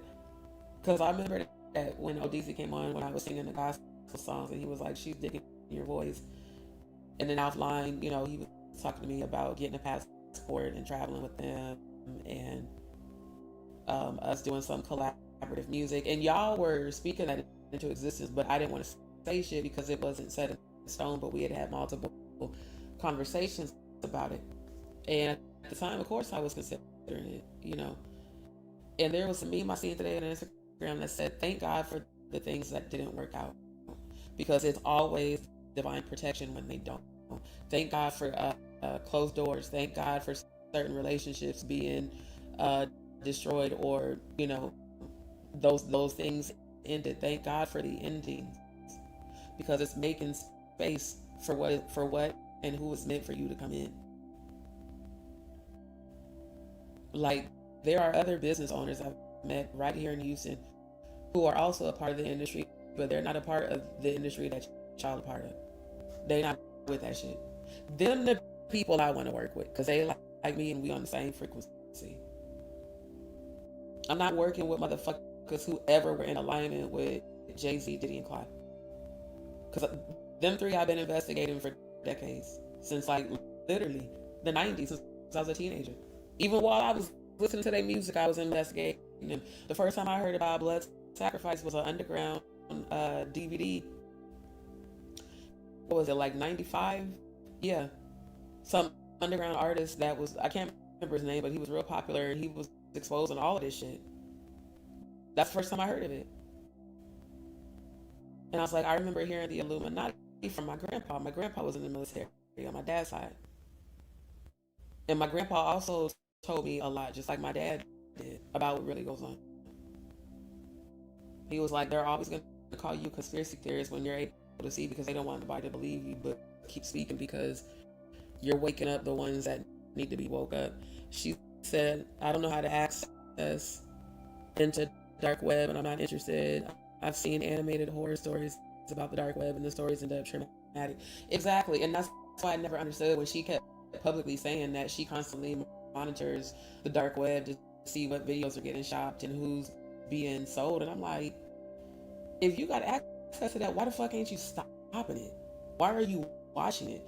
Not unless you are allegedly profiting from it or allegedly part of orchestrating it. That's the accusation, not just by Diddy, not just this October 14th trial. There are other people saying this shit at different timelines. That's why I'm like, y'all need to consider that it is possible, especially being a victim. Getting dates mixed up is part of what happens when the part of your brain leaves after you are raped. You literally suffer from memory loss. Like, anyone who's ever gone through that, especially if you've gone through therapy and you talked about PTSD and triggers and shit, part of you leaves mentally and spiritually when someone rapes you. They literally rob you of part of your soul. So if it were found out later that dates were mixed up, it's not because a person lied. It's probably because that part of the details they don't remember, because what they do remember is this person that overpowered them and the anger that you couldn't get them off you. That is what every victim suffers with the most. Why couldn't I stop them? Because you're conditioned to feel that it's your fault. This is why forever freedom is important to me, because I know what it feels like. I know what it feels like to have to hold it inside for years, for decades. That song by India Irene, when she said,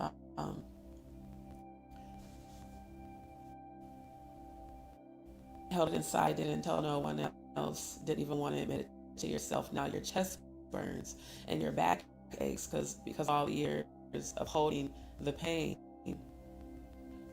We have been taught to hold pain and trauma in our body, and then we wonder why it manifests in disease. Instead of releasing it, no, don't talk about it. Daughter, don't go to the police. Don't report it.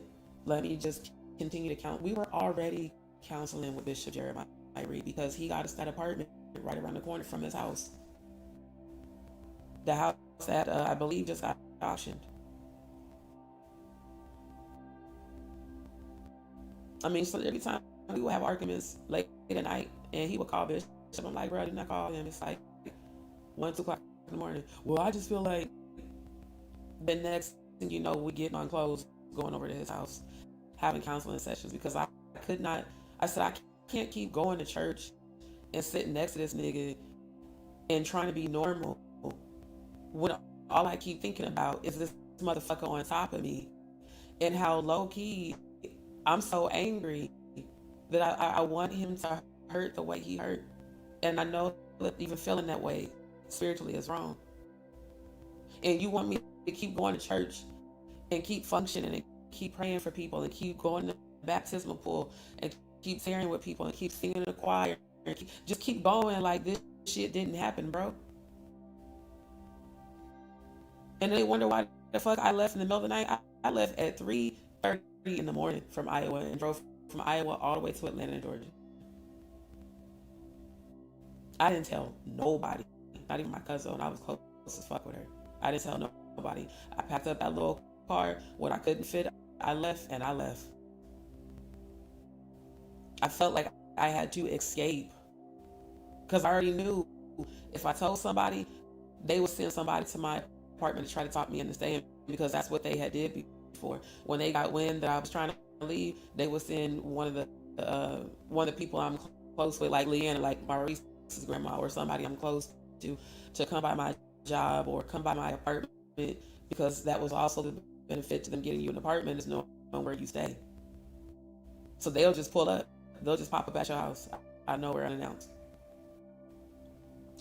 Well, daughter, we heard that you're trying to move, and that wouldn't be good because Bishop's the watchman of your soul, and this is your home, and we're your family, and if you go out there, you'll be like, they really work it on you. Them people don't know they brainwashed. They don't know it's fucking MK Ultra. That pastor that had them women and young girls having sex with him, telling him that they would get extra brownie points to get into heaven if they fucked him. You know how many of his members were doing that really believe it? The double door with the religious symbols and the people going to hell. Because those people chose to follow other gods and other men instead of the voice of God. All of us that are in tune know who the Most High God is.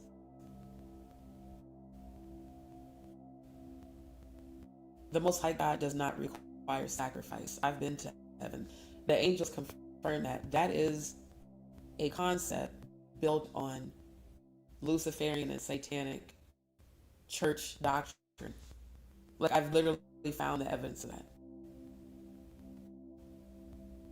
So they have us doing communion, eating wafers. This is my body, eat. Drink the wine. This is my blood that I shed for you. Drink my blood, eat my flesh. That's what they do allegedly in satanic rituals. Allegedly. But not metaphorically. Like, have y'all ever just stopped? Those of you that are still in these churches, have you ever just stopped and logically thought about what they ask you to do? Why would a pastor ask his congregation who would die for him? And then the people that don't stand get ridiculed and excommunicated. That's verbatim what happened to Maurice. I remember that. And the whole church would stand. All the security guards got loaded guns on them. They've escorted members out by gun multiple times, including the white current pastor, because the white came in there high as shit, drunk as shit, swung on his dad in the middle of the service multiple times. All his ex-wives coming to church with sunglasses and bruises and shit. Not alleged. That's a real life experience. I was there in the choir. And I would be at Bishop's house. So, you have to wonder why all these organizations, whether religious, military, government, music, entertainment, education, why do they all have the same common thing? Sexual abuse, satanic ritualistic sexual abuse. It would definitely explain, good to see you, Miss Williams. It would definitely explain why they're all working so hard for it to not be exposed. Thank you so much for tuning in on Rumble. Make sure y'all get signed in on there, because I'm going to show you the two videos that Funky Dineva mentioned during that video where he was making up with Cloudy. Yeah.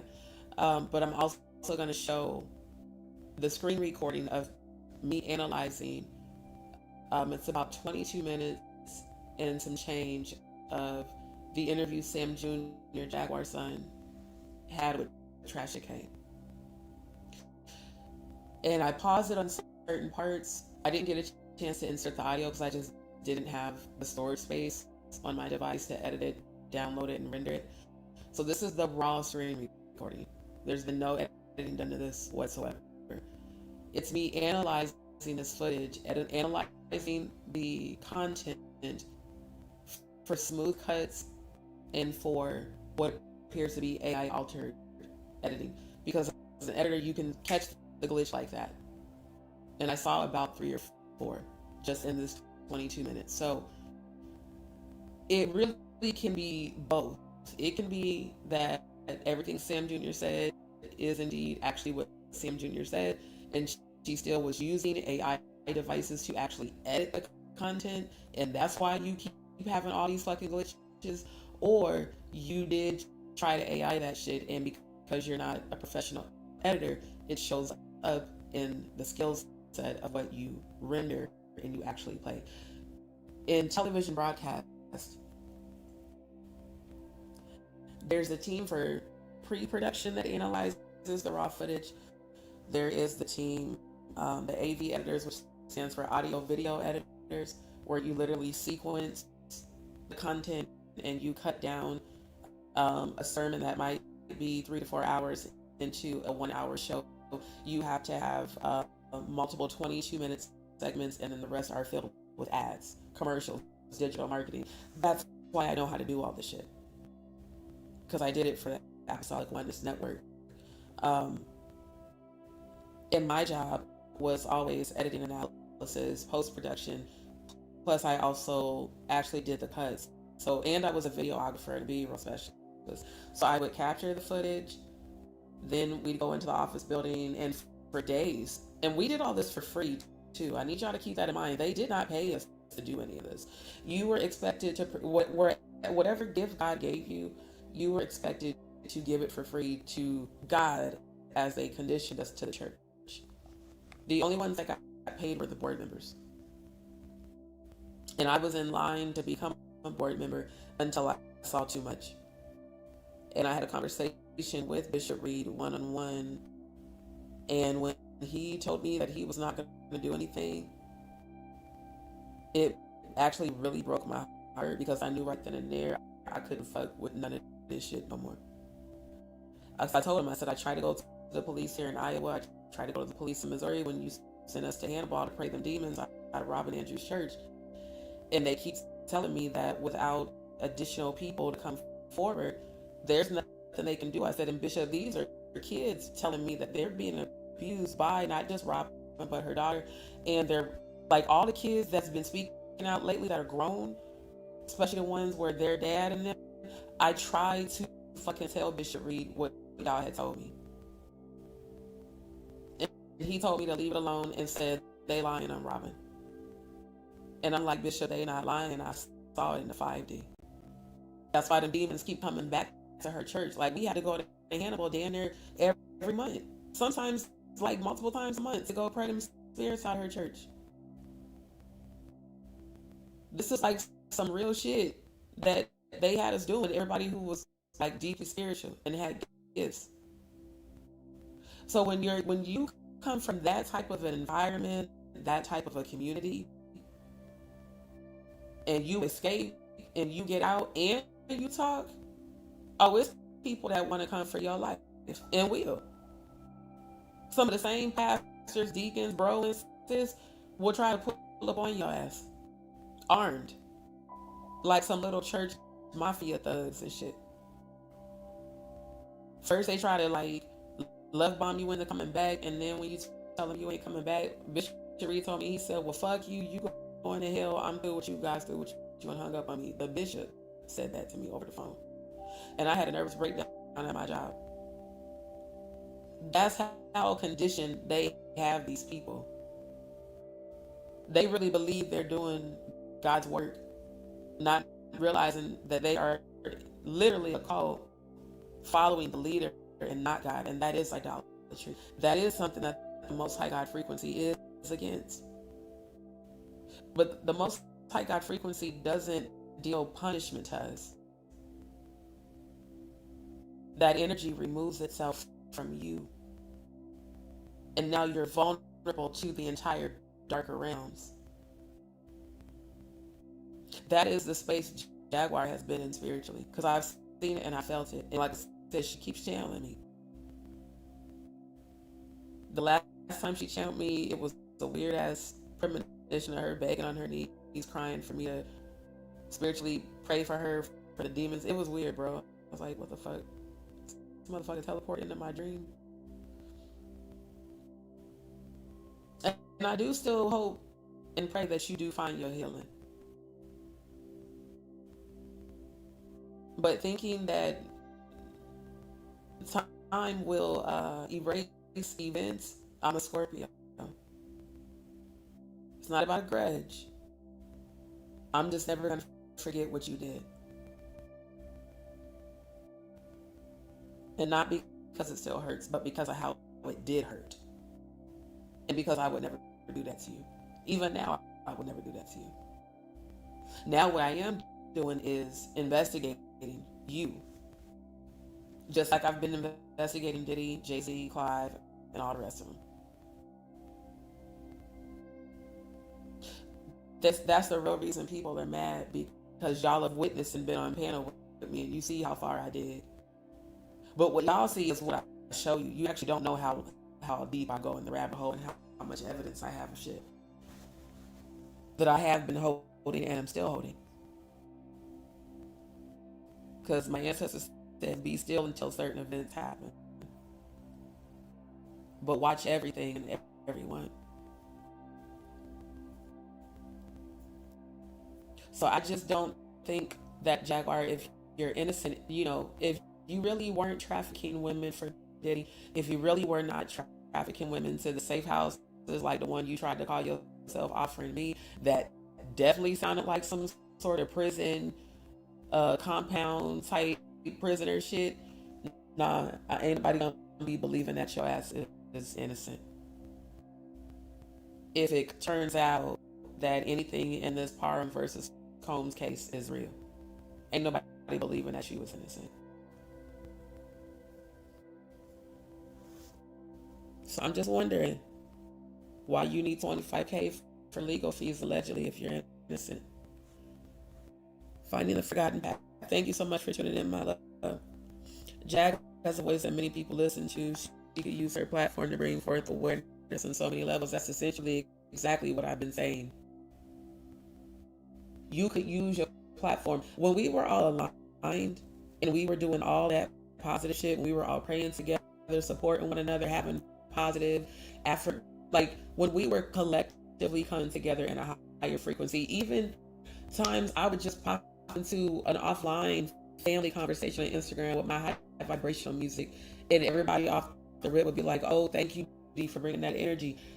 There was so much positive that could have been done. And that is what sucks for the subscribers. Just like when Archangel Michael comes over here. I know y'all get protective, but I feel his frequency. He ain't coming over here on no bullshit. That's why he comes over here the way he does, and I respect that. Because it does suck. Everybody was aligned, and then it was all this drama, then it was all this chaos. Then people, this one went that way, that one. It was exactly what they wanted, which was to dissolve any sort of advancement in the collective coming together and being more powerful than them. And unfortunately, Jaguar, you fell for that shit quickly. Or better yet, in my opinion, you just agreed to do that shit because you probably... Everybody's saying that you allegedly got paid to do all this shit on YouTube. Now, I don't know if that is true, but I'm gonna find out. Because I've heard that a lot. And I've heard that even from people that you're close to. You'd be surprised, some of these people you close to, how much they be running their mouth. I'm just wondering how much of what has been covered is true, and how much do we still not even know?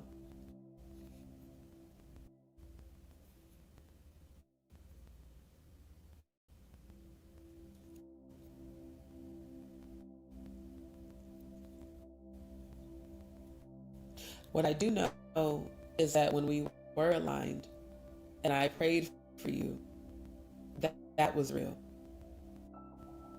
Every time I went into spiritual warfare and I would see the demons beat you up. I even seen when one of them hit you from the back and you thought it was Odell and like you swung on them. I saw that whole play out in the 5D. Like I got woken up out of my sleep. And then I immediately went into prayer for you. Anybody that has a friend that prays for you, don't ever lose that friend. Because that's extremely rare to find, especially nowadays, especially someone who is praying on your behalf and not praying against you. That's the connection I had with Elissa, my first and only soul sister. And we shared the same gifts, and we astral projected into each other's dreams, and we both empaths, both clairvoyants, shared the same exact gifts. Of course, I long for that. I miss her dearly, but that doesn't mean I'm about to just align with any and everybody. And if any part of you is suspicious, then all of you is suspicious. I'm a fucking Scorpio. It's like people want us to have this gray area mentality when we don't. We are truly all or nothing. So if I see that you ain't who the fuck you are, I'm just gonna cut all of my energy off. That's what the Most High God does. I just stop giving it energy. Because you don't deserve it. You're not worthy of it. I could say that for people who are worthy of that. Friends who are worthy of me going into spiritual warfare for them, praying for them, covering them in prayer. My future divine masculine, I pray for it every day. Before we align. Because I keep seeing our future. I keep having premonitions of us. I pray for him daily. I pray for his healing. Because before you come towards me, I need you to be healed. Because I'm not, as long as I've been celibate, I'm not finna waste my time on nobody. I don't care who you are. I don't even care if you got money. I don't care if you got status. None of that shit mean nothing to me at all. I really need men who have been trying to holler at me to understand that. I don't know why y'all keep thinking that connections that you have, status that you have, if some of y'all think you famous, some of you are famous. Look, I don't give no fucks about any of that shit. Because I'm so real that none of that impresses me at all. In fact, it makes me sad when I see people that are truly caught up in the materialism of the world. That means you have no depth. Your soul can be easily bought by things. Who are you without all of that shit? That is what this past year has taught me about myself, who I was when God decided to start a transition in a way that I didn't like. Started with the loss of my job. And actually before my job was the mold infested apartments that I couldn't live in. And them not wanting to do shit. For those who lied on me, that is why I started living in Airbnbs and hotels, because I have two of them. And the first one I stayed throughout the whole lease. And all they did was move me to another apartment that still had mold residue in it. Then the next property that was supposed to be in a better area, it was even worse. I was like, you know what? Getting real tired of everybody making excuses for mold when there's properties out here that don't have mold. That means you don't give a fuck about your property. So literally my goal is to rebuild my life to the point where I own multiple properties and I have my own Airbnb, but I'm not going through Airbnb. I'm going to create my own company and compete with them and take all their customers based off my own experiences staying at multiple properties that were horrible. See, the difference between me and most people is that I'm actually literally working on my goals despite the challenges, especially the medical challenges, which I know are there so that I can be the example of how to overcome all of it. If my life is formed by my thoughts, then I want my thoughts to always be that I am powerful, I am abundant, I am healed, I am healthy, because health truly is wealth. I am wealthy. I am successful. I am at peace. I am safe. I'm highly favored every day. That is what my life should be. That is what I want my life to be. So if I keep putting that out to the universe and knowing that I deserve it, and every time block out, doubt, scarcity, lack, everybody else's projection of, oh, this ain't gonna work out for you, this ain't gonna work out for you, and then every time it does.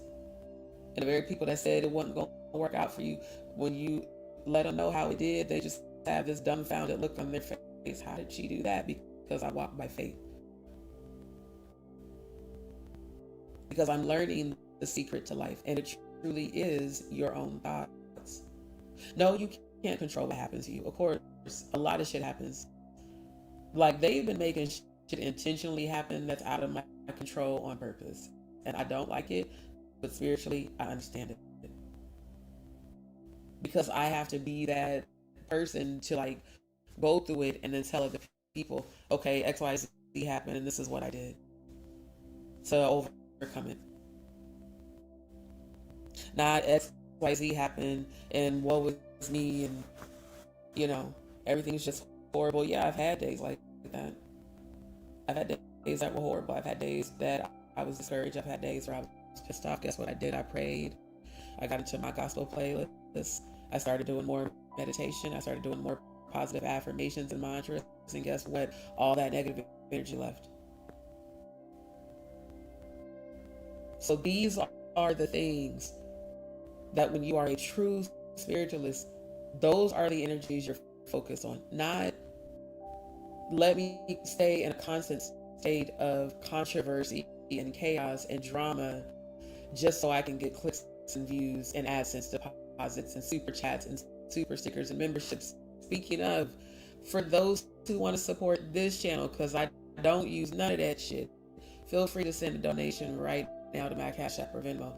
I do not enable super chat, super stickers, because YouTube takes 40 to 60% of every one of those, and they hold them, and you don't get paid for like a whole nother damn near month and a half. The memberships, they take an even larger percentage. I do believe it's 60%, and they release IP addresses. How the fuck do you think all them trolls was getting people's IP addresses from those gifted memberships? And when I was a moderator on Jaguar's channel, Nick Mountain Goat Productions and that Dory person were the two biggest contributors of gifts, gifting 50 to 150 people at a time. Then next thing you know, people's IP addresses are getting leaked. So for those who also talk shit about, and why did she be asking her subscriber? First of all, I don't use super chats, super stickers, or memberships, so it'd be different if I use those and y'all would see what's people contributing. I don't use those because YouTube ain't finna capitalize off my channel. What they're getting now is more than enough than what they deserve, considering that they have allowed global cyberbullying and gang stalking on my channel for well over a year. So no, I'm not gonna enable super chats and super stickers or memberships. If you want to donate, you want to support the channel, it's scrolling across the bottom of the screen, and I normally pin it in the chat as well. That is also the difference between me and most content creators. Most content creators are only on here for AdSense deposits and checks. They don't actually give a fuck about you. I haven't seen any other content creator actually sit up here and pray for people but Natanya Rubin. And I don't have beef with Tanya Rubin, and I just understand that who she is and who I am are two different people. I don't even doubt her spiritual gifts. I know that they're real. I doubt what's been said publicly, because spiritually I know there's more to the story than what's been said publicly. That's what I'm interested in. The raw, the uncensored, all of it. Not censored, condensed parts. The whole story. Because see, one thing I know is that people can say what they want to say about me. The reason I'm so raw and uncensored and open and transparent with y'all about me, my life, and the shit I've been through is because growing up being a pastor's daughter, you always had to be the perfect image. You always had to walk a certain way, speak a certain way, dress a certain way, look a certain way, only be around this class of people, only be around these types of people, even though we grew up in the hood and my grandma lived in the projects. So in the hood, around my people, I'm me. In professional settings, I use a professional voice. I grew up in Nebraska. They already stereotype because you black. So if you go into a corporate company talking ghetto, they are not going to hide. Matter of fact, they're going to look at you crazy too, because they're real ignorant where I'm from. Their racism is in your face. They don't even try to hide it. I've been called nigger. I've been called colored, gal.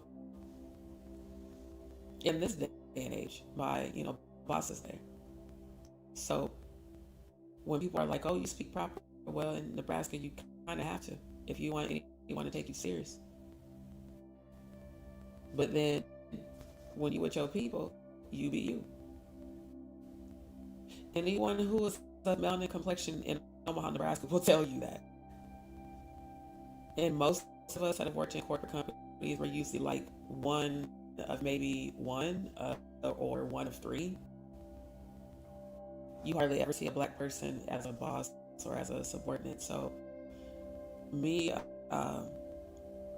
coming out here to Houston to open new restaurants for Darden restaurants back in 2012 as a certified culinary trainer, of course, the minute I open my mouth, people just look at me crazy. "Oh, you have an accent." "I do." "Okay, I didn't know I had an accent." But regardless, it is what it is. It's like I would rather be myself than be on here trying to keep up a fake persona. And when Sam spoke about Jaguar's persona, that really stood out. That's why, like I said, I'm about to end the stream to YouTube. Y'all gonna have to get over to Rumble because I'm about to play this video and do the analysis during this live before I end it. Also, before the live ends, if anybody has a question, because I know that not everybody got to tune in to the psychic reading that I did yesterday. There were some people on the first one that had additional questions. If y'all have questions, I will give a space before I end the live for y'all to ask those questions. And again, it's 11:11 for one question. If you want to book a private reading for 15 minutes, it's angel number 4444. If you want to do a 30-minute video consultation, it's 8888. And if you want to do a 1-hour video consultation, it's 14444. I do have space open for this weekend, so just let me know by the end of the live. But at the end of the day, I really want us to watch the part that I screen recorded, because there's so much that this young man is saying that for me kind of explains why her behavior is what it is and why she has this pattern of behavior. Either way, ma'am, this is 2025. The world ain't finna spoil you like your parents allegedly did. If you were involved in any of this ritualistic shit, the Most High God is uncovering it. There's no amount of money you can pay to cover it up. There's no amount of money you're going to be able to pay to get rid of it. And going to Mar-a-Lago is not going to grant you a pardon. I know you were really counting on that, with going in for Trump and whatever else you allegedly did, because these YouTube streets been saying that allegedly you gargled his balls. I don't know if that's true, but I heard that. So allegedly, there's so much going on in this world today. We just lost a young black queen from her son's father's girlfriend. Rest in peace. Ramisha and 2 young kids were found hung on a tree. What? See, okay, that right there is some bullshit. Because I just was talking about that, how the white supremacists were targeting black people in HBCU schools behind the Charlie Kirk shooting, which he was shot by a white man. That is some bullshit. Oh, that's some bullshit. See, they trying real hard to incite this race war. Family, let's remember to keep this lady and that entire family in our prayers, because that's so sad. But that's the whole agenda, is to start this like war type energy. Thank you again, Finding the Forgotten Path. Jack has a voice that many people listen to. Already seen that one. Yeah, very true. Thank you. Thank you. Witchcraft and deceptions have no room over here. Oh, child, they don't even have authority here. Keep in mind, she tuned into my channel to get protection and healing, so there's no authority. Good to see you, Neptune Pisces. It's all right. Y'all ain't never late. Hell, when you show up, you show up. No, I'm about to do the reviews, so y'all need to make sure you go log in on Rumble, because I'm going to stop the stream to YouTube because of trolls. People with past abandonment hurt tend to sometimes, they always abandon others until they heal that shit, because in their minds they think you're going to abandon them. So if they do it first, they think they got over it. I learned all about that with my therapist, especially after what I went through with my ex, because that's when I found out the most about all of this, this type of behavior. It's a way to basically, when they are threatened with memories of the abandonment, the way that they feel empowered is to take away anyone else's ability to abandon them. So, if they feel like you don't want to fuck with them no more, especially if they have been fucked up to you, like how my ex did to you over and over, what they do is they leave you, or they act fucked up so you'll break up with them. That way they don't have to be responsible. But they feel like they were in control because they left you first. That's why they also always come back, because they miss the way you loved them. They miss the energy, the narcissistic side. I believe something happened to Jack either as a child or in her young adult years, or maybe both. But whatever it is, it has hardened her heart and mind, because she doesn't have a relationship with Christ. Satan has taken a hold of her. I can't speak on her relationship with Christ because I don't do that just personally. But what I can tell you is that she's been spiritually battling the darkness that she previously was in agreement with. And unfortunately, she spiritually still has things she has to carry out for that dark side. I also know that prior to February 9th, she had a conversation with me where she started just getting like real paranoid with me, and it was weird because I'm like, bruh, like, I have been the most loyal to you than I've been to anybody, because at the time she was reminding me kind of Elissa in some ways. But then I thought about it, like, that's actually normal. When you are someone who has suffered that type of trauma and you didn't heal it, complex PTSD manifests a lot of times the symptoms in extreme paranoia that the world's out to get you because of the extreme trauma that you experienced. But it's also up to you to get help dealing with it, like all the rest of us have and still are doing. Because we all have triggers. And we all have moments when we're triggered that we're not proud of. Lord knows I've had several of them. But at the end of the day, I'm still responsible for the way I react and respond in life. I can't just say, well, all this trauma happened to me, so I'm going to just be fucked up. That's what I did when I was younger. And actually sabotaged good relationships and gravitated to all the ones that hurt me because I wasn't healed. See, I understand, and the patience I had with you was due to that alone. But as I've done with everybody I've been in connection with, at a certain point, I'm going to call you on your shit, bro. Especially if I know your ass is wrong. They love Scorpio the way we love, the way we're loyal, the way we're consistent, the way we're authentic, the way we're empathetic, the way we be y'all ride or die. But they hate us when we start being real. The thing I love the most about me and Alyssa's relationship, she was closer to me than my sisters, is that she fully 1000% understood me, even the parts of me that were fucked up. And she would call me on my shit, bro. Like, I knew my sis loved me, and if she told me I was being fucked up, it's because I was being fucked up, and I couldn't see it. I know there's times I've been abrasive and didn't realize it, wasn't trying to be. She would be the one that would call me on my shit, and vice versa, and we would still love each other and be best friends. And hell, even a couple times we fell out, we got right back. That's what a real friend and a real sisterhood is. You don't just, oh, praise you, kiss your ass. It's like, nah, nigga, if you wrong, I'm gonna tell you your ass is wrong.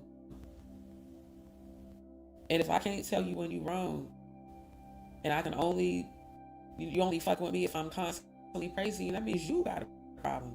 And that problem lies in a lot of unhealed delusion, because you really don't think anything is wrong with you. It ain't that people ain't told you. Plenty of people told you how the fuck you made them feel. You didn't change. You didn't grow. You didn't heal. You just kept being fucked up and blaming it on your past and blaming it on Diddy and blaming it on Jay-Z. And I'm gonna be honest, I don't doubt that the niggas did fuck you up, but I also feel like you were a willing participant, allegedly. So a willing participant is not a victim. A willing participant who admits on a voicemail that they're not gonna need me this time is giving assassin type of energy.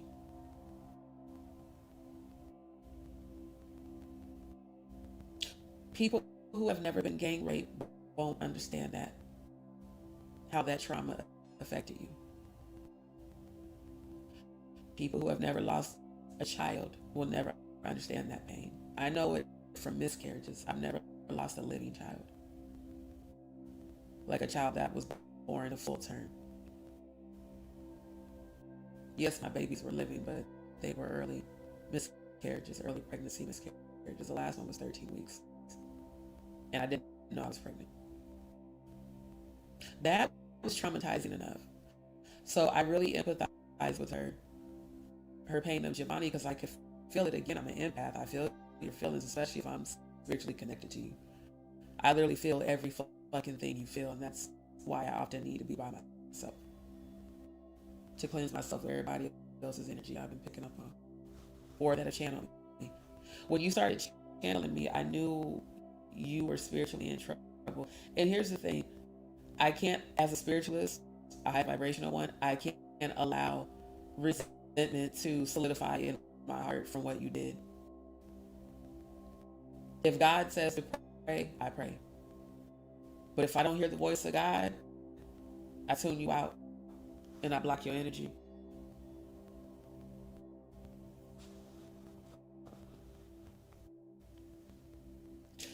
At the end of the day,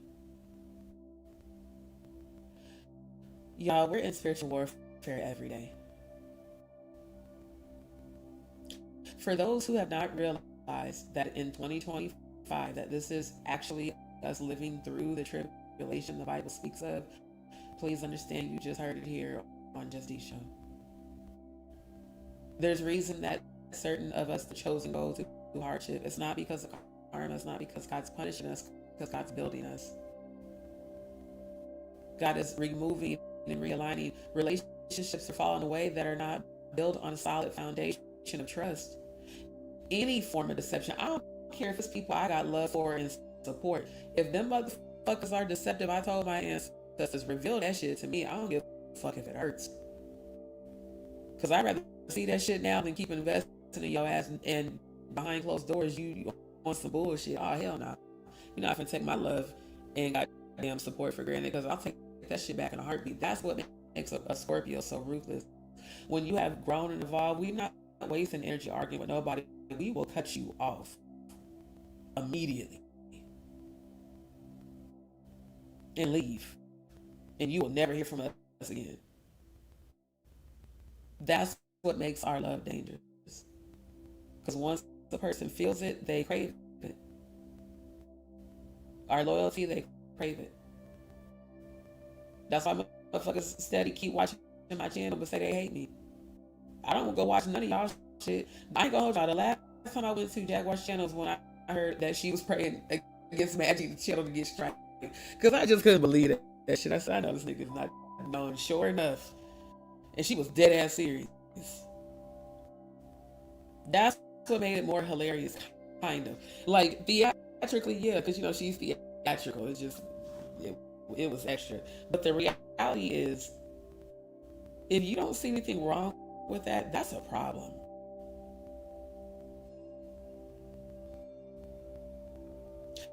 And it's a concern that can you possibly be a danger to yourself and others if you don't see anything wrong with that.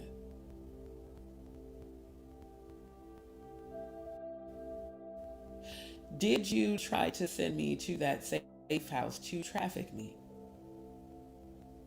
I have heard that from more than one person that's close to you. Again, I'm saying allegedly for the sake of YouTube, but I have been told that by 3 different people that are close to you. That allegedly that whole shit was a setup to get rid of me because of what I've been exposing on my channel and the satanic ritual calendar. They said, indeed, the safe house was a trap. If you would have went, nobody would have ever heard from you ever again. The calendar says abduction,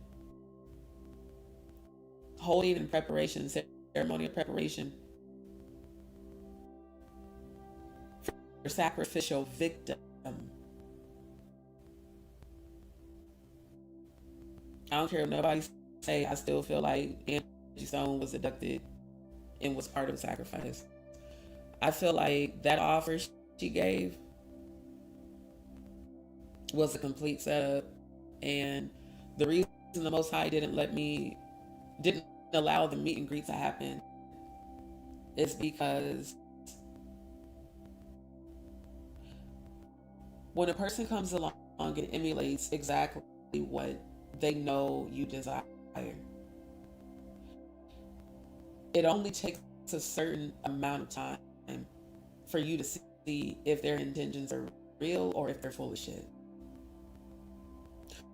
When Jaguar started acting passive aggressive while we were aligned, for those of y'all that said how I didn't know, I knew right then and there. When she started going live at the same time I was going live,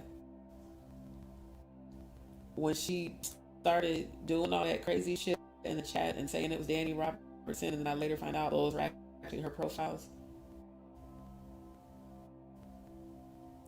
When she started focusing more on her and Maggie every morning and talking shit about content creators instead of Diddy and Jay-Z and the case and the hearing, I said, they got some dirt on her and they done pulled it out.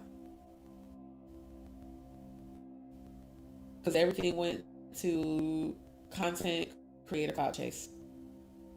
Even amongst the so-called family in our meetings, she wanted us to all take shifts on YouTube. Literally, is what she told us about. Like, Jay wasn't even doing content. Not like that. They're like, yeah, we want to bring everybody in. We want to be on a schedule and have everybody go at certain times to make sure we can dominate the YouTube algorithm and get all the creators to our channels. And we want to get Jaguar to at least 50K, and then we'll help you guys build each one of your channels to at least 10K. But we got to all work on getting her channel. I mean, like, again, for those who have had so much to say about me, I have no idea how many conversations I had with her and ODZ offline. And we was all with it. Like, all right, cool. We gonna support one another. We gonna be one big ass family, one big ass algorithm. That's what's up. Because that is what I want, especially amongst the melanin community, because that's where I come from. Melanin excellence. We support one another. Not we try to infiltrate and build a false relationship that crumbles after a few months, and then we all do the same smear campaign. Y'all all do the same pattern. Every one of y'all. And every one of y'all motherfuckers is connected to all these people. Every one of y'all. When Stone said Basal knew and worked with Clyde, I said, then why the fuck did you ever come to my channel? Like, I asked him that.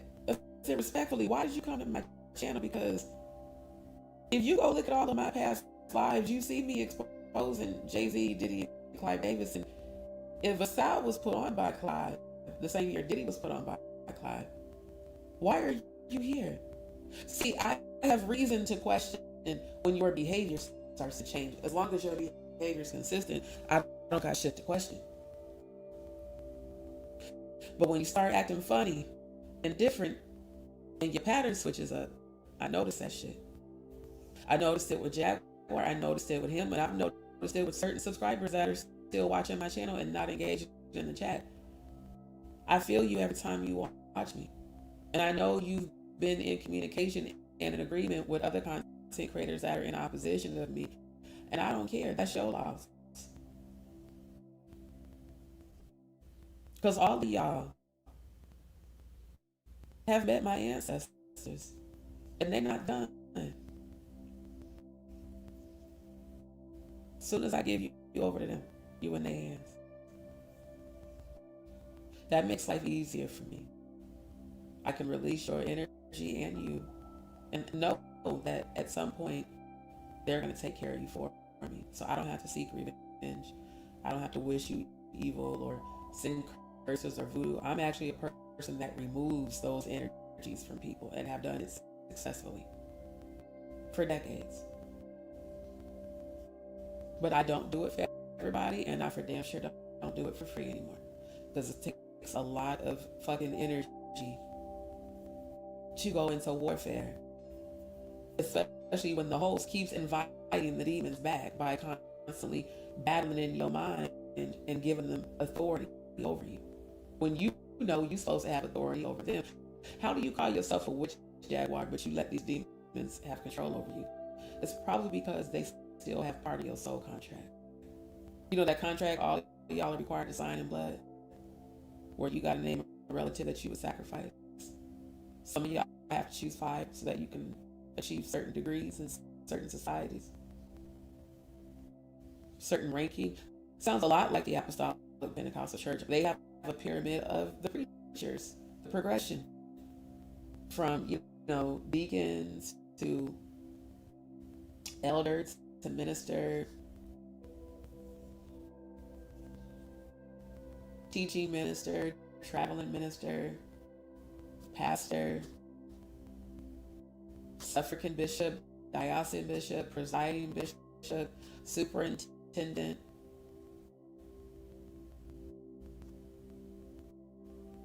evangelist, elect lady. All of these titles are the same titles that they use with the Order of the Eastern Star, because I know some of them in real life. It's the same thing they use in Masonic temples. I mean, I keep telling you guys, your religions have foundation in Freemasonry, and it's like, I have so many lives. Literally, start watching from January of 2024. Start there. You're gonna see a lot of shit. I share screen and show receipts of everything I'm even saying right now. All of this shit y'all put so much faith in. This is what the angels in heaven told me to come back down here to tell y'all. It's bullshit. The Most High God is within you. God is a frequency and an energy, an omnipotent energy. It is not a male, a female, a person. There is no humanity in heaven whatsoever. It cannot exist there. Our bodies as this form literally can't exist in heaven. It'll just like completely implode.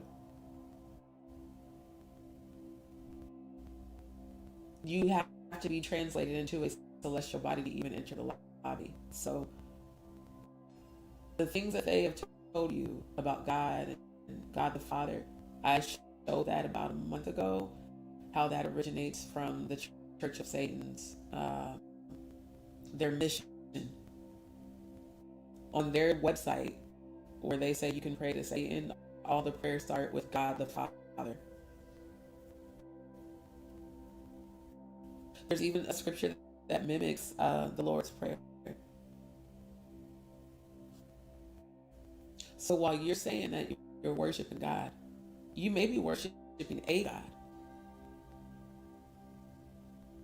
but you're not tapped into source, the Most High God's frequency. Because those who are tapped in know exactly what I'm saying to be true. Neptune Pisces said, I never knew what the dark web was until I heard Jaguar talk about it. And from the research I did, it's not that hard to get it. However, it is a risk, both virtually and legally. Exactly. My point I'm trying to make is, if it's so easy to get to, why isn't the legal system or the government getting involved to take it down because they're a part of it, allegedly? Maybe, yeah, no, they're absolutely 1000% based on the research I did a part of it. I only say allegedly for the sake of YouTube, but I have shown you guys a lot of evidence of that. Good evening, Jalen. Good to see you, my love. Jalen's graduation is on Monday, family, so remember to give him congratulations during this live. Based off of what I have seen and what I have shown you guys, just like the Pizzagate. Remember the Pizzagate documentary we watched on Rumble? Remember all the people that kept saying everyone who is allegedly involved in this shit is in every part of our world? Because they're all on that fucking pyramid, strategically placed to keep it going. What it honestly takes is enough people coming together to stand against it. We've proven that time and time again in history, when we actually come together. Why do you think they tried everything they could to tear apart the positive that was building from the connection, that the previous connection with Jaguar and the online family, when we were all powerfully working together and coming together and raising the vibration, altering the frequency to a higher vibration? You think they wanted that shit? Fuck no. So Operation Demolish It. They knew exactly what it would take for me to stop fucking with her. And as far as I'm concerned, she willingly did that shit. And from what I was told, she allegedly got paid to do that shit. Allegedly, that's why there were so many group calls from that shit. RC117 sent me all them screenshots of the group calls between that Murph was spearheading with him, Nick, Mountain Gold, Plotter, Dragon X, and Steph. And they said that allegedly Grace and Jaguar were on those calls too. These phone calls and group texts went back as far as December.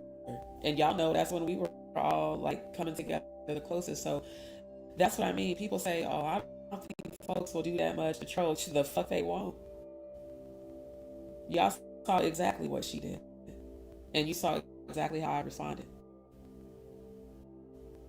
There are spiritualists that when you fuck them over, will send energies after you.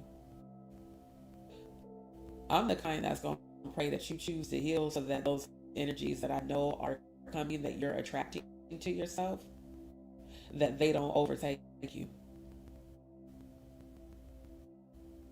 But the only person that can heal you, Jaguar Wright, is you. The whole time we were connected, I was just a messenger and just allowing the Most High God to use me like I always do. The shit you said to Goomba, Nikki, and her kids, I will never forget. And I'll never forget it because I have it screen recorded. So even if the video gets taken down, I still got it. That listening to that changed everything I thought about you since 2018. Y'all really don't understand how deep shit goes for Scorpios. Betrayal makes us evaluate you from the very first time we connected with you. We go that deep. Was any of their behavior real? Yes, some of it was. A lot of it wasn't. And I felt it every time. And when you really believe in somebody and you want to believe that they are who they say they are, and then you get, evidence beyond that shows that that's not who they are, the disappointment that comes with that is great. Now, for those who said, oh, she deserved that, if that makes you feel good about yourself, so be it. That doesn't bother me, because that's what I expect from somebody in a low vibration. Once you start expecting certain behavior, it just doesn't even faze you no more. The way I see it is, no one who's a survivor of sexual abuse deserves to be betrayed by someone claiming to be an advocate for them. None of us that were sexually abused deserved it. And the abusers will be held accountable even if the current courts don't do it. For those who don't understand how real this spiritual realm is, the book Dante's Inferno, the 9 levels of hell that it talks about. I told you guys that when I was in heaven, I saw the great Gulf Fix, and you can look down through the Gulf and see the levels. It's a lot more than 9, for sure. And to see and feel all them people's torment and torture was a lot.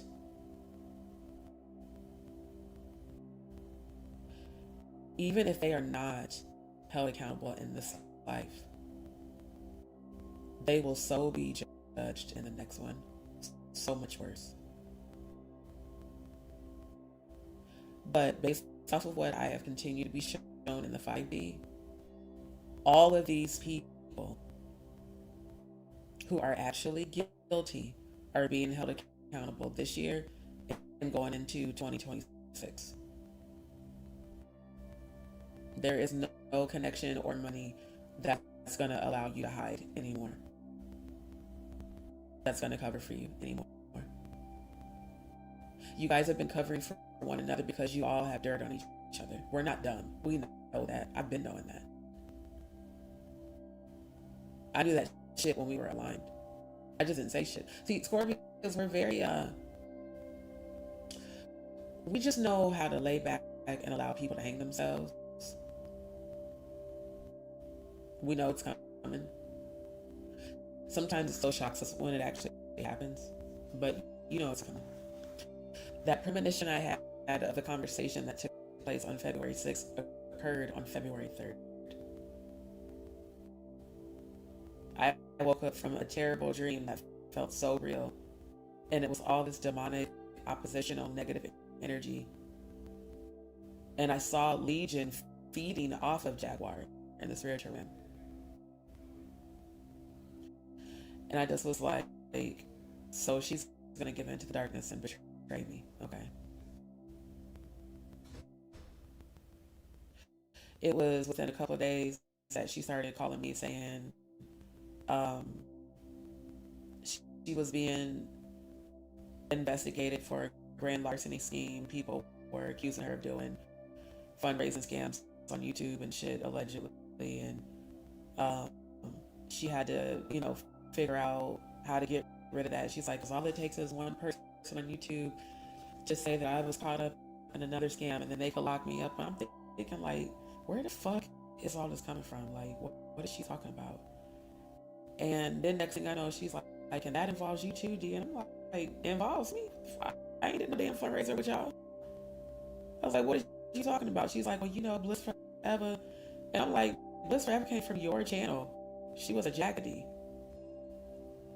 Like, what is you talking about? Literally, she revealed that she was a victim of the California fires on your live while I was moderating. I have a screenshot. Like, we took up donations for her first on your channel, and then y'all asked me to do it on my channel. Let's make sure we all get behind Bliss Forever. She's a single mom. She lost everything. Her and her son are sleeping in the car. Same shit Adrian English told everybody. While rolling up blunts and drinking in the car with her son. Then 2 days after the live that you and Tanya Rubin did, she on YouTube or on Facebook talking about all these niggas want to fuck on us, and calling you and the Tanya Rubin lesbians and talking shit about y'all when she just hit all them licks off both of y'all and all of y'all subscribers right on the Tanya Rubin channel, but y'all were questioning me. And I stopped fucking with that bitch because of you. And just because she's silly as hell, she's sloppy as hell, she's stupid as hell. Any bitch calling herself she Diddy got issues. Not only that, the way she interacted with her son felt very inappropriate. And I'm not going to say right now on this live what I saw in the 5D, but it definitely disgusted me.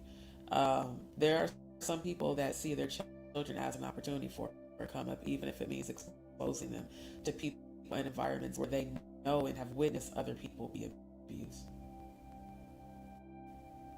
And for some of these people, it's actually their pledge to sacrifice their child.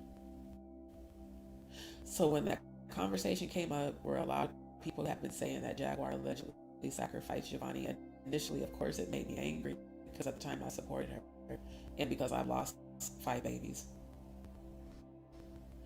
But during this interview, when Sam said a lot of the stuff that he said, that changed my perspective. Because that's her son. Your kids know you best because they're the ones that live with you. So for those who are not tuned in or logged in on Rumble, let me put it back up on the screen. You need to get on there right now because I'm about to end the stream to YouTube so we can watch. Hold on, where's the comment? So we can watch the screen recording that I did.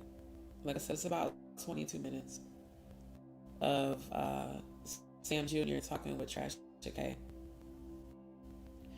And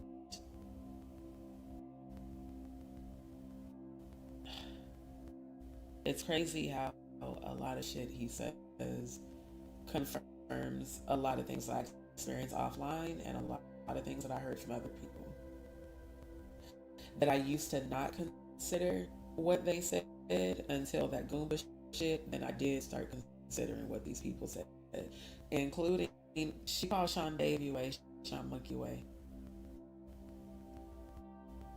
Sam wasn't the first person to say that about Sean Davey Way, about how he really allegedly helped Jaguar and her mom and her family, like helped her. My thing is this: why every time you tell the story, Jaguar, of a former supporter as a villain, you always conveniently leave out how they actually started out supporting you? Same thing with Cody. I didn't even know Cody when Cody decided to purchase that sweatshirt. I guess he bought one of her sweatshirts. And he returned that shit because of what he witnessed her do to me on February 9th. And next thing you know, she's telling people that I made him buy it and I made him return it. I didn't even know, bruh, when he purchased the shit. Like, Cody didn't make himself known for real. Like, he would pop in my chat, but he didn't really make himself known until the Rocco Fowler shit. After I checked Rocco Fowler on Maggie's channel. And then Jaguar did that MK Ultra shit on his ass. I ain't gonna lie, watching Rocco Fowler break like a bitch, I thoroughly enjoyed that. I really did. Because one thing I can't stand is an ignorant, alleged meth head ass racist who's been accused of raping teenage girls and got caught doing so and got his ass beat for doing so. There was no way I was gonna let that garbage just sit there and disrespect me, Maggie, and all black women and all black people, talking about waving his fucking Confederate flag. There's a lot of ignorant motherfuckers in Missouri that do that shit. You know, the descendants of the inbreeds from former slave owners who have kept the racism alive in their future generations. Yeah, he comes from that bullshit. And he just wanted clout, which was dumb. Because what he didn't think about is all the people that don't like his ass now know where the fuck to find you. It's like he forgot how many enemies he created in the Midwest and parts of the South. People like that, I don't even gotta do shit. You're gonna attract it, bro. Because it's already people that don't fuck with you for real. I looked at all this shit, like all these people that call themselves trying to rise against, for we wrestle not against flesh and blood, but against principalities, against powers, against rulers of darkness, spiritual wickedness in high places. You're at war with the demons that these people are consumed by. That's why you should never argue with somebody who is at war with themselves, because they don't have authority over their demons. Clearly their demons have authority over them. That and that alone is the only reason why I've ever prayed for Jaguar Wright after the events of February 9th, because as a spiritualist, I do know that. For those who lied and made a bunch of assumptions that, oh, if Jaguar would let D back, D left that bitch. Anybody who was on that live where she called herself trying to check me about murder, some shit that wasn't never none of her business, and that honestly had absolutely nothing to do with her. See, because again, y'all wanted to be so secretive about what he had going on while coming for me.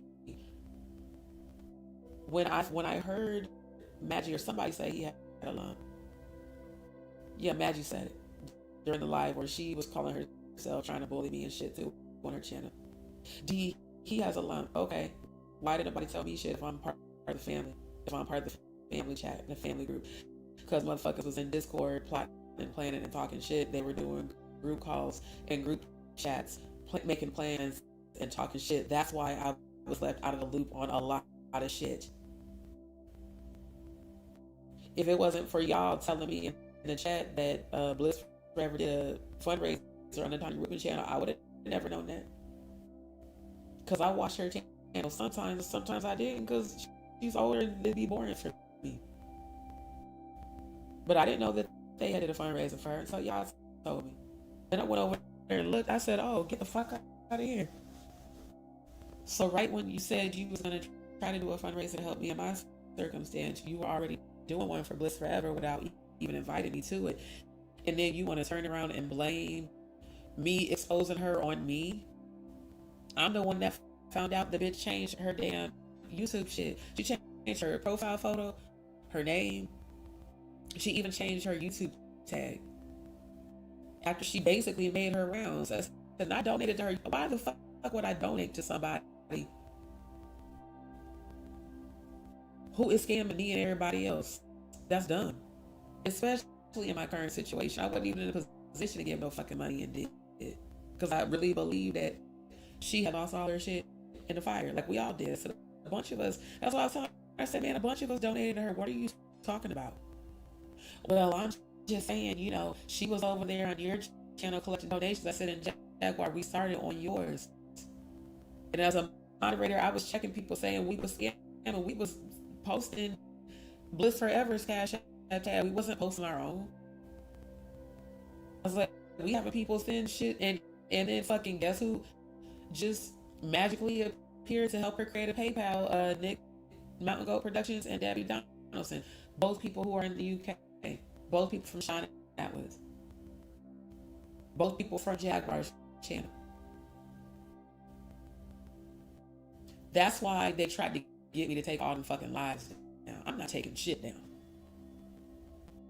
Because I want people to see how everything actually went down, as opposed to the bullshit I've been hearing you've been saying on your channel. Because I know low key what you really want is for me to come to your channel, drop down your chat, and go back and forth. Baby, you're not worth my energy. But when it comes to these investigations, oh, you motherfucking right, I'm investigating your ass just like everybody else. Because I know some of the shit you have said is true, but a lot of the shit you have said has been found to be bullshit.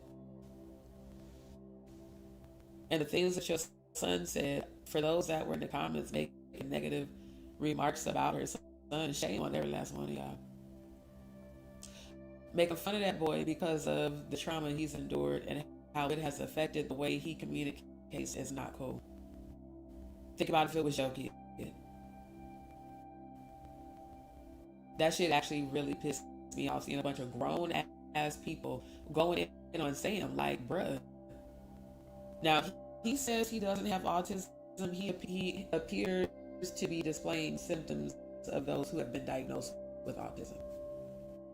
I'm not saying the boy has it. I'm not saying he don't, because I don't know. He's not my son. But yes, the way he communicates is not traditional. But I fully understand it. So no matter what anybody says about Sam, Sam has seen Jaguar up close and personal in a way that none of us have. Now, I'll be honest, no, I don't necessarily like the fact that he is aligned with Danny Robertson, but at the end of the day, if I'm gonna listen to anybody before I listen to content creators that have not lived with her, that don't know her, I'm gonna listen to the one that was in the house with her. Because it's just like with me, I know my parents better than anybody else because I lived in the house with them. I can tell you things about my mom that you would be surprised and shocked about. But as a child who loves and respects my mother, I'm not gonna do that. It's my mom. Sam has a lot of unhealed energy from what he went through with both of his parents. And I hate to say it, but I'm going to. They both got strongholds on that boy. His daddy does, and so does she. And I see it. I see both parties' energies constantly. Him struggling with that. So, as far as I'm concerned, I'm going to pray for her son just like I have been. Because quite honestly, he needs the most protection because he knows the most about her. If Jaguar really is a dark witch, let's say it's true that she's on that pyramid. Those women are often required to sacrifice their children, and in fact, it's how they pledge their loyalty, allegedly, to the darker deities. So I can't objectively say, well, I don't believe she would ever sacrifice her son. I don't know. That's why I'm researching to find out. I will say this, I wouldn't put it past her. Before I would, now I wouldn't. Especially after hearing that shit from Google on that video with the threats. The very detailed threats. The very felt like I had, and when I say I'm talking about her, it just felt like she'd been doing this shit professionally for a very long time. And maybe that's why certain people are afraid of her. I don't fear those who think they're powerful, but I know that they are not.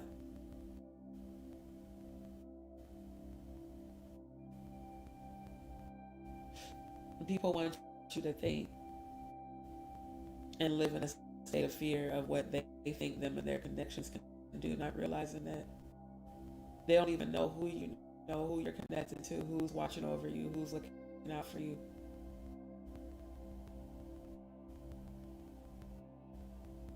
One thing I know, that when it's time for me to align with my future divine masculine, we're going to be a very, very powerful couple. Not just in the community, spiritually. There will be no coming for me, my loved ones, my children, none of that. You will literally cease to exist. Spiritually.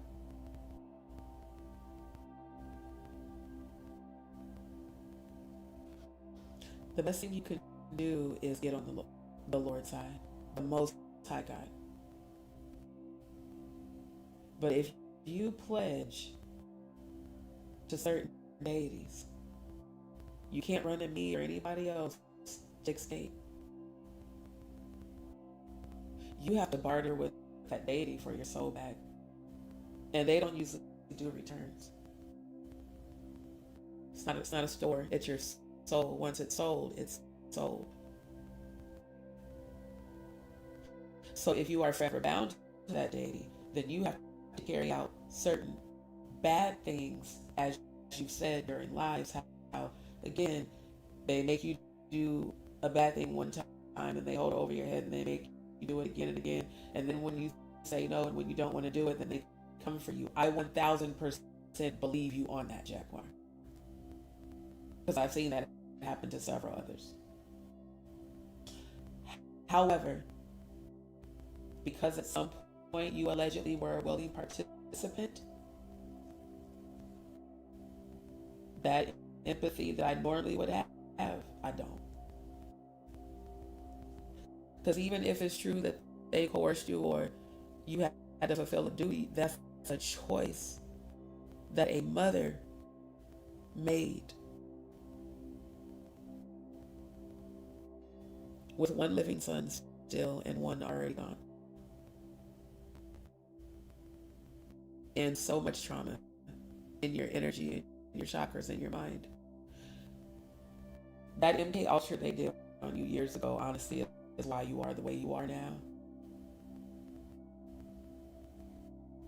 I don't know if this is true, but I've heard from quite a few people that allegedly there were pharmaceuticals involved in the MK Ultra,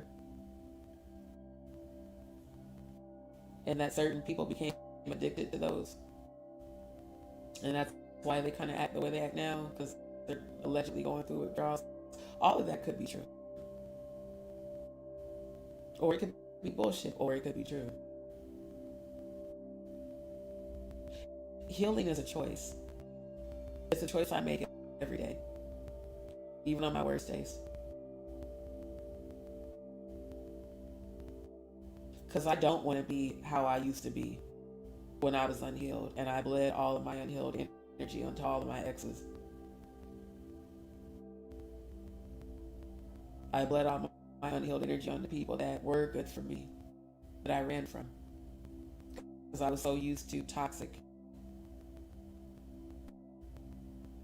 So just because you've gone through the trauma doesn't excuse allegedly participating in the trafficking and sexual abuse of other men and women and children. Just because they took from you, just because they hurt you, those demons, I told you this when we were aligned, they are feeding off of your past trauma that you are not over and that you are refusing to release. Because holding on to it is comfortable, because you can be a victim for the rest of your life. And talk about what they did to me, but you don't talk about what you did to others. There's no fucking way you knew all that shit to tell Goomba if you ain't never did that shit. Especially when you said, they're not gonna need me for this one. That was you basically allegedly admitting to being an assassin, man. I really don't think you realize that, because you clearly were in an altered state. Miss, I'm at a bar drinking. I think you need to think about going to AA. Alcohol is called spirits for a reason. And when you are already spiritually vulnerable and susceptible to demonic possession and them taking over you, that's the substance you need to stay far the fuck away from. I can tell you from experience from when I was an alcoholic. That's when I was always depressed. I was always in a very low vibrational state. Like, you can come out of that, but you have to choose that. And unfortunately, you have not. You have chosen clout, an ego state, and attention, even if it's from negativity. Now, you say that this interview that Sam Jr. did with CKED is AI. That's what you said. Everybody else said that's bullshit. I want to see for myself. I'm not believing nobody on either side. I'm going to look at the footage. As an empath, what I heard Sam say came from a real place. As an empath, I can feel his trauma, and it's a lot. That boy ain't lying. And like I said, how dare y'all grown-ass people making fun of this young man the way he talks? He's weird. He's creepy. No, he is allegedly autistic. Why are you making fun of an autistic young adult? That's fucked up. Me examining this footage to compare it to real life experience plus investigations, accusations, and lawsuits, absolutely 1,000% well within my right to do as an investigative researcher. But this is not to exploit her son, it's to examine what the fuck he's saying, because what he is saying is much worse than what I've ever said about her. When he said his mother's persona abhors him and that she is a full-on prostitute, I mean, that's what your son said, who'd have been around you. That way you can't say, oh, JustDeeShow over there said, no, we are reviewing so I can give my reaction to what he said about you during this interview. Because a lot of this shit is adding up. You can call people trolls, you can say whatever the fuck you want to say, baby, this your seed. So obviously something had to have happened for him to even feel comfortable doing this. That means he has truly seen a lot of shit. He's at that point where he don't give a fuck no more. Same way I am. No, it don't mean I'm perfect, but one thing I can tell you when it comes to speaking out about injustice as a civil rights activist, as a real freedom fighter, as I've been since I was 11 years old, I don't need no fucking plaque from no damn alleged racist president that grabs women by the goddamn pussy for validation. That's just like you getting an award from NASA. I'm gonna put that in my movie. I'm gonna edit an animated segment, and I'm gonna title it Cooning for Master, because it's the same thing as if it was during slavery and a house slave or a house nigga got an award from Master. Good job, boy. Yes to you, so thank you, Master. Thank you for validating me, even though you're enslaving me and abusing me. How you could ever align with a man who says that it's okay to grab him by the pussy is beyond me. How you can ever align with a man who is on multiple photos being besties with Epstein and Harvey Weinstein and all the people who have been accused of the same. How can you align with a man who went to all the diddlers' parties? Well, because maybe all of y'all fucked together. Maybe all of y'all were at the same freak offs. Maybe they saw you performing as an dominatrix. You said y'all had body cams, you and other girls. From what I was recently told, they said you had a group of girls that you allegedly was running as a madam. And that is playing into part of why you snitching, because you felt like, people was trying to take some of your girls allegedly. What I know is that your stories are not consistent, but the ones that I continue to hear all have the same theme. Is it possible that people have been paid to be in opposition to you? Absolutely. Is it possible that you are paid opposition and planted opposition? Absolutely. All of that's possible.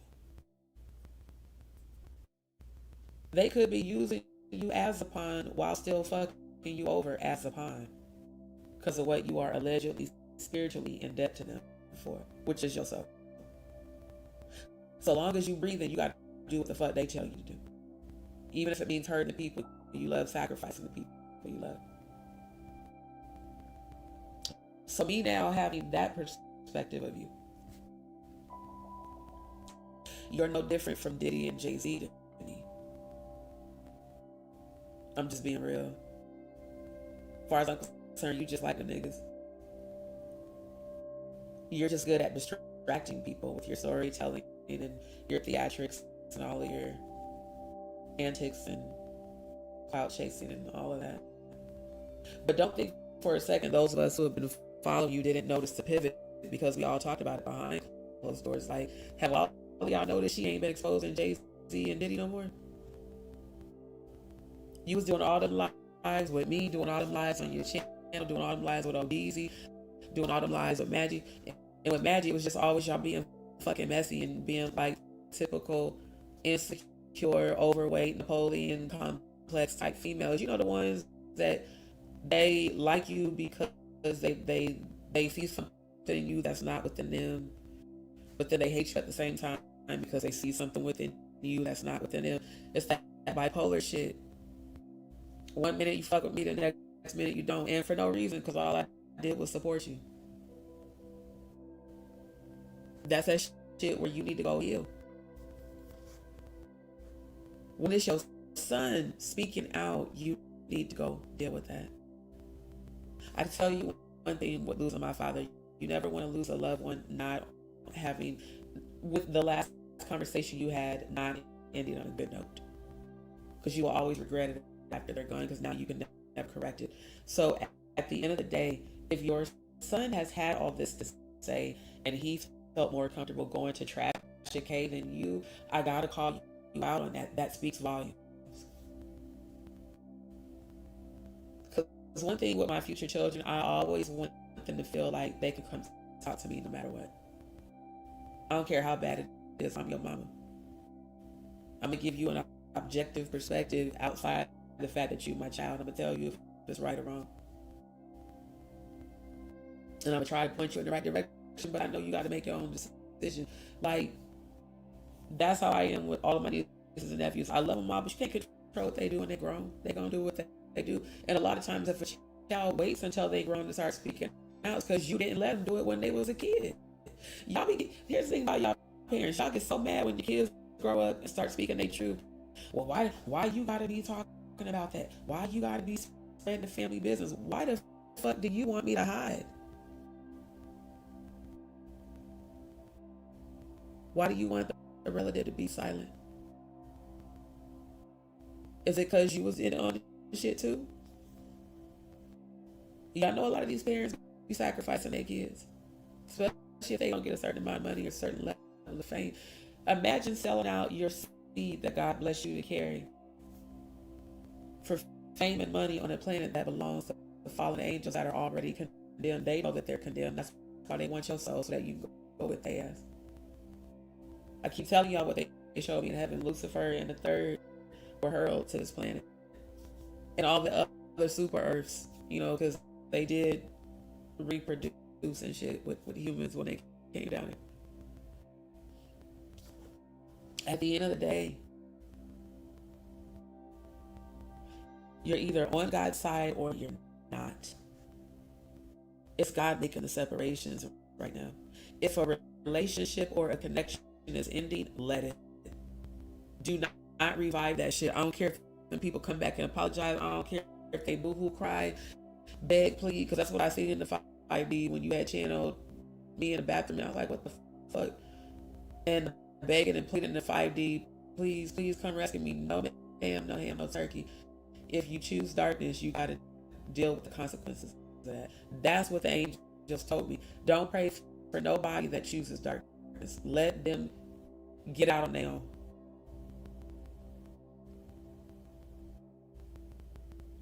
You know who God is and you still chose that shit? And you think God is going to just be pleased with you? Because you over there pretending? You doing the same shit all these fake ass pastors I know do right now. No, damn well you ain't with that shit. You said you were self-proclaimed witch on Too Strong shit last year. Proudly. Then me, you, and Dr. Megan McGlover had a conversation about it. Because technically, spiritually, everybody is a fucking witch if you think about it. Hell, if you know how to spell words, you a damn witch. Why the fuck you think they call it spelling? So the term witch is not a big deal. But you said you didn't believe in religion. You called the Bible that book. They asked you, how did you know that Beyonce was a dark witch? You said it takes one to know one. That falls in line with that Illuminati grid, the pyramid of the, apprentice, the craft practicing, the sisters of light, the mother of darkness, the grandmother,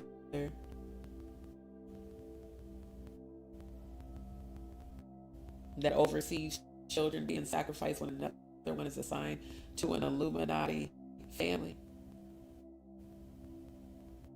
The matriarch, as Tyler Perry referred to Beyonce's mother, Tina Knowles. The matriarch on the Illuminati pyramid is the mother of darkness. No, matter of fact, it's the grandmother. See, for years on Facebook, y'all called me this conspiracy theorist. 2012, 2013, 2014, 2011, again in 2018 after Bishop Reed died. That was when I felt free. That was when I let the church members who were still following me on Facebook know about the rape and how he told me to be silent about it. That's when I started to heal from it, was speaking about it, just like I've done with my therapist and life coach and support groups. It's a way to release it and learn how to heal from it and how to help others heal. That, Jaguar, is what you do when you're an actual advocate for survivors of sexual abuse. You try to help them heal. You don't try to get them to go to safe houses where you know the safe house is full of people who you said were murderers and that I heard were also allegedly traffickers. See, you tried to exploit my circumstance to allegedly put me in an even worse situation while calling me sis. I'll never forget when you told me about TJ. I didn't know who any of these people were, because like when the episodes on Storm's channel where it got too messy, I would click off, because at a certain point I don't want to hear all that drama. Like when you and Tokyo Tony was always arguing, I don't like that shit because it triggers my childhood. So too much of that shit annoys the fuck out of me, and I just don't want to tune in anymore. So certain things I didn't know about. I didn't really know about TJ until we had that conversation on Instagram where you told me about her. And you said, you know, TJ, the lady I had to pretend to like for 9 months. I said, wait a minit. She started laughing. I said, wait a minute. Did you just say the lady you pretended to like for 9 months? She was like, yeah, you know, I had to pretend to like her so she would, you know, be my bail bondsman and help me out of jail. And I was like, damn, she just said that like it was nothing. So basically, you allowed a female who probably was attracted to you while you were locked up, because you know women do get together in jail just like niggas do. They'll be gay in jail and then straight when they get out in the street, even though they walk down the street looking like they just want to eat some pussy. It's crazy how they do that down low shit. Regardless, you pretended to like this woman so that she would help you when it came time for you to bail out with the whole bail's bond. And then after she helped you, you shitted on her. The same story occurred with Sean Davey. The same story occurred with me. The same story did occur with Maggie. Although you and Maggie both use each other, so I don't feel sorry for neither one of y'all. In all honesty, I really don't. Both of y'all got the fuck y'all deserve. That's what y'all bitches got. But all these people, even Odell, because again at this point I wasn't watching your channel, but my subscriber said Jaguar did a 12-hour live bashing Odell, his kids, and his nieces and nephews and his mom. I said, damn, another one bites the dust. It's a pattern. You did that shit with Goomba. You did that shit with Sam's father. And allegedly they said you even did that shit with Solar. I don't even know what's true about that. You said he's your nephew. Everybody else said he was your side nigga. I don't know what's true when it comes to Solar. I don't. So I can't really speak on that. I can just speak on what I've heard. Sean Davey Waito had produced receipts that he helped you and your mama and your family, and like, bruh, that's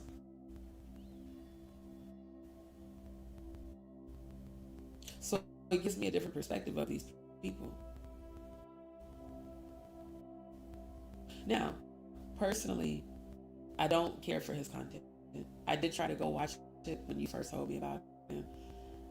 When it's like super extra annoyingly messy, I don't resonate with that because of my age and level of maturity. It just honestly is annoying for me. I don't want to watch that shit. That's everybody across the board. That's why a lot of these different content creators, I don't go to their channel because I have no interest in your content.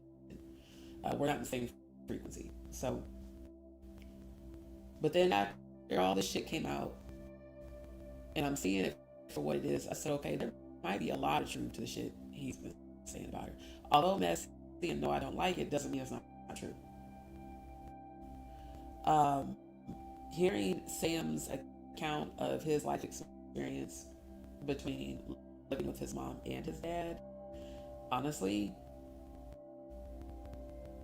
this is my opinion on the outside looking in after watching this interview. This is part of my reaction to that.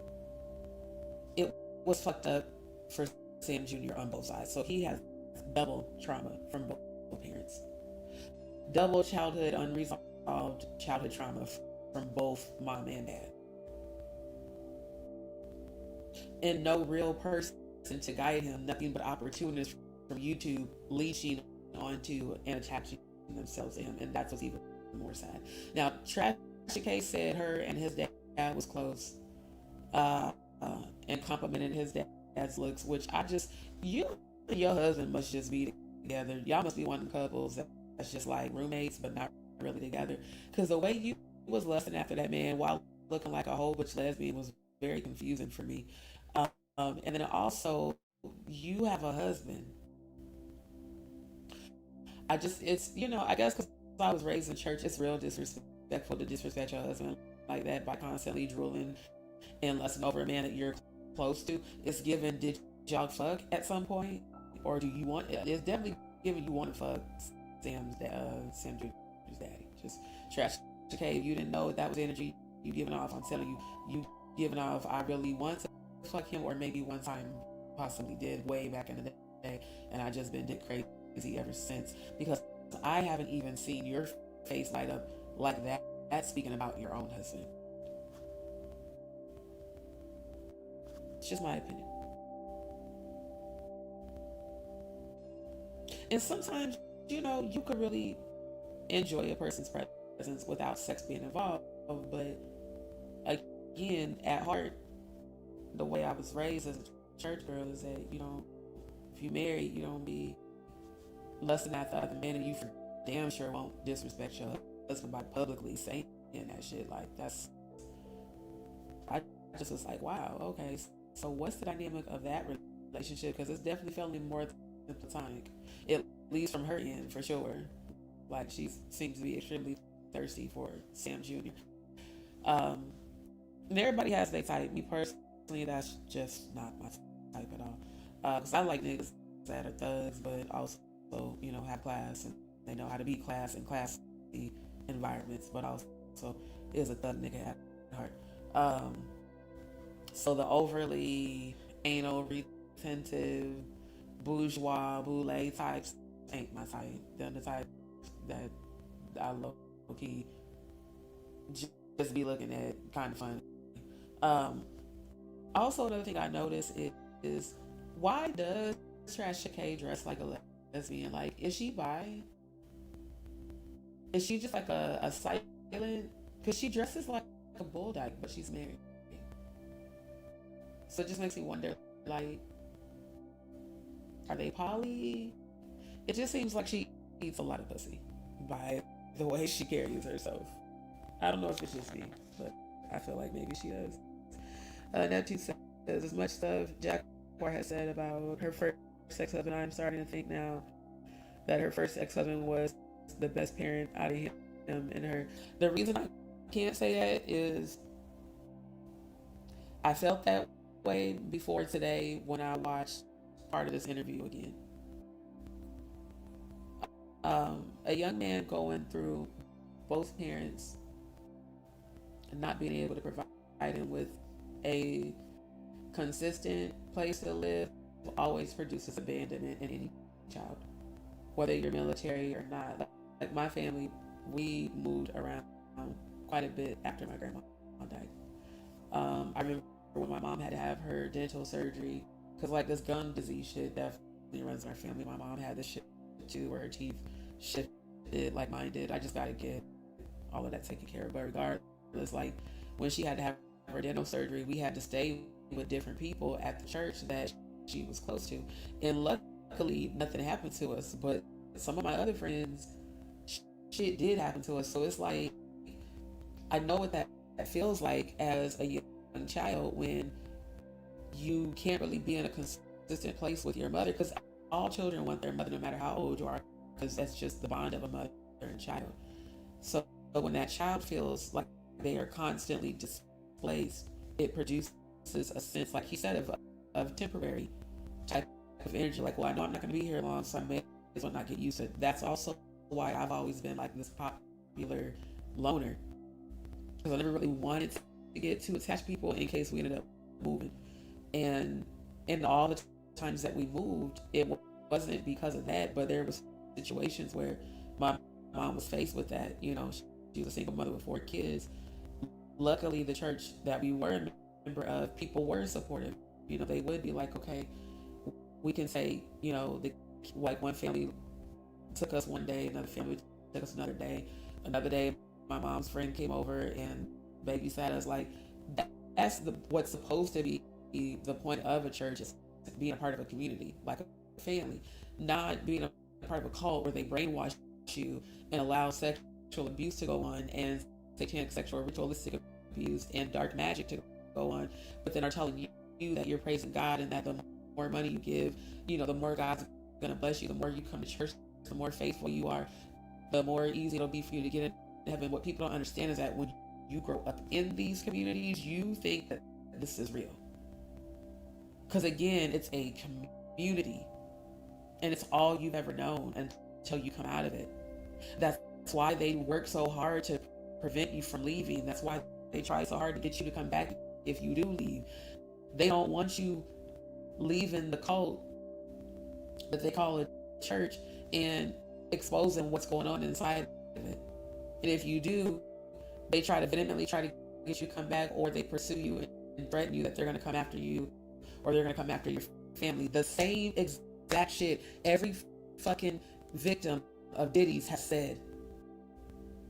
That's been a consistent story amongst every single person that has reported any sort of activity from him, is that they were threatened, their families, like, it's a real ass thing that I've experienced firsthand in these fucking churches that I call cults.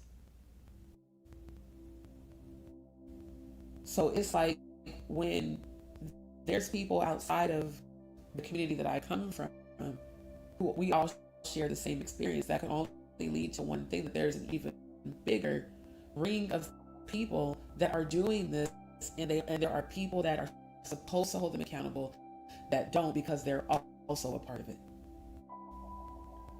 So the only way for it to stop is for divine poetic justice. People clocking out naturally, or by some natural way. The great falling away is a lot of death, y'all, spiritually and physically. The wrath of God is removing its energy. It's not hell and brimstone. That's the fake ass Luciferian bullshit. When you align with the wrong frequency, there spiritually is so much consequence with that. And when God decides that a connection is no longer in alignment, it don't matter how bad you want to hold on to it, but God will sever it. Same thing Angie Stone said. She said they made sure to sever the bond. She said to sever the soul tie. I'll never forget when she said that. Oh, and she's in here. That they will sever the soul tie. Next thing you know, you're blacklisted. How does the woman who started hip hop and neo soul get blacklisted by Clive?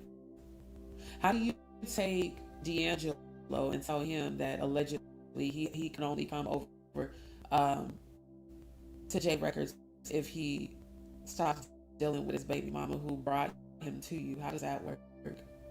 What that would mean is that maybe there is allegedly some truth to the stories that men have told, that they say that they have to sacrifice their women and allegedly either be grabbing the ankles, or, you know, he was getting some head, getting some head. Like, it's a lot of them stories. Like Young Thug thought he was telling us something new that we already know. Nah, nigga, we just realized that you just realized that shit from what you just went through in prison.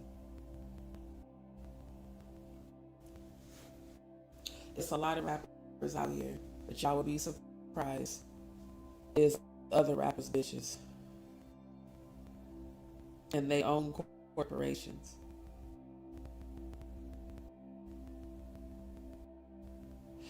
Michael was exposing this shit, got rid of him. Prince was exposing this shit, got rid of him. Heavy D, Pac, especially Pac. Let me say something to you modern day rappers, you new millennials. Go listen to Tupac. All of y'all rap sounds the same. It's garbage, bro. Like, I can't even listen to that shit when it comes on because I just grew up with good music. Y'all want to talk about old heads and classics. Y'all need to go listen to Pac so you can fully understand what he was really saying. Because those of y'all that's like in this shit, you could take over this shit, raise the vibration, and be a part of eliminating the parts that are requiring abuse. You can use your platform for good. What was his name? Becky, the young man I met when I was driving Ford, Lyft. He's like a Texas version of Kendrick Lamar, and he's only like in his early 20s. Dude is dope as shit. Matter of fact, I'm gonna go to his channel after this live and share one of his videos as a post, because he already knows what it is, like mentally and spiritually, as young as he is. Like, he's so in tune. And I told him, I said, man, keep doing it exactly how you doing it, because I literally see you being the next Kendrick, but better, because you could reach those your age to wake them up. That's who they going for. The ones that are all like growing up on these smartphones like we didn't in the 80s at all. Shit, we was lucky if we had a cordless phone and we could go out in the front yard on, let alone a damn cell phone, smartphone, iPhone. Fuck no. Niggas had flip phones and thought we were straight into the future. So their dependence on this world, this technology, and all of this shit is going to be their downfall. That's the agenda.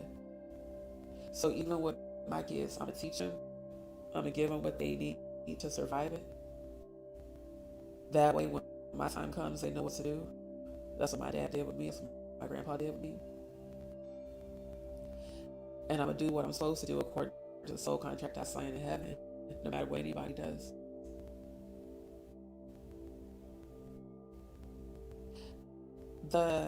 What's the word? The audacity for me with this whole situation is when Jaguar said, I know you're not naive, and all that other bullshit she was saying. It's the audacity that you actually thought I was.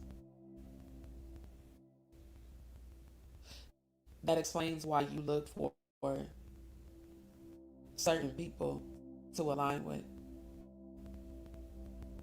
You pretended to like a female for damn near a year just so she would help you get out.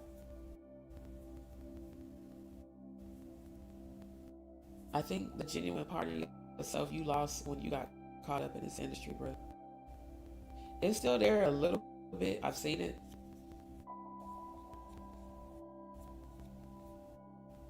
But your spiritual dead has you out here on demon time with a lot of people, and you ain't gonna be able to dismiss your way out of that.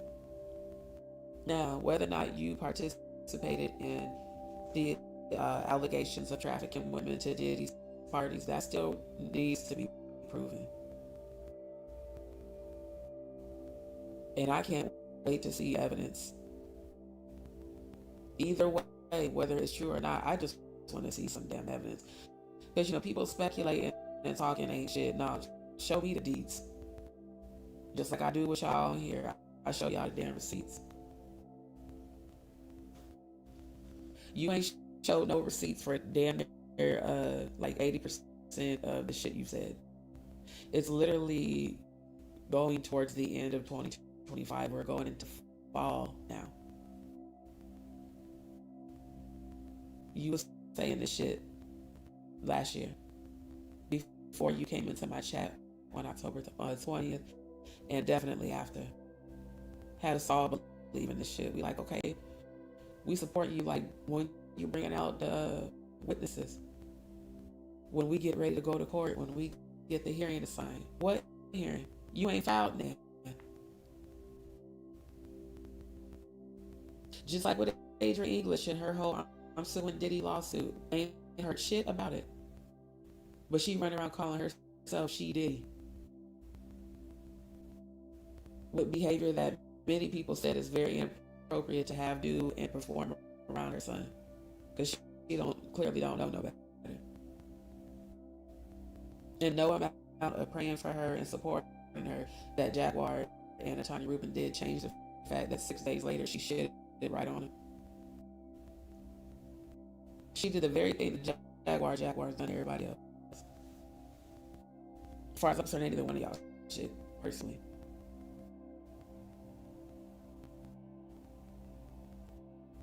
I just looked at the pattern of behavior with all of these people from the industry that have been calling themselves truth tellers. They're all the same.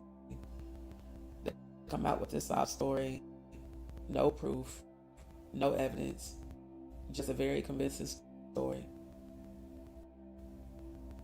Time goes by, we wait for them to present evidence, we wait to hear about the lawsuit, we wait to hear from the victims, nothing.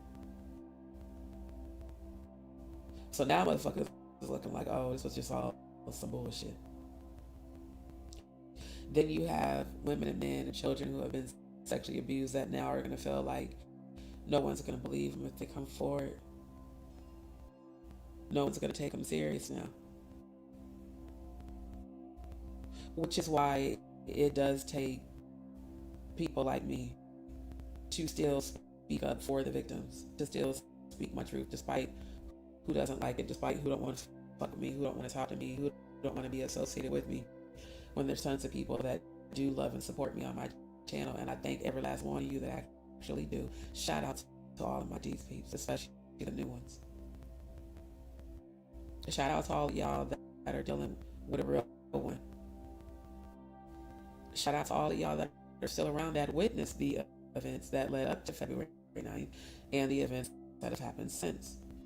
Like I said, her and I had multiple conversations. One of them, she called me crying, saying that she couldn't take another person's blood being on her hands, and she felt like I was supporting her too much. I was too focused on her and all this other shit, but you weren't saying all that every time you and Odell were asking me to join panels, to bring out on the panel, to go, okay, I'm going to do my live at this time, make sure you're there to moderate. Okay, Odell's going to do his, make sure you moderate. Maggie's doing hers, Tanya's doing hers, Ayasha's doing hers. I pulled up to everybody's shit all the time, not just yours. Because again, I'm a loyal Scorpio.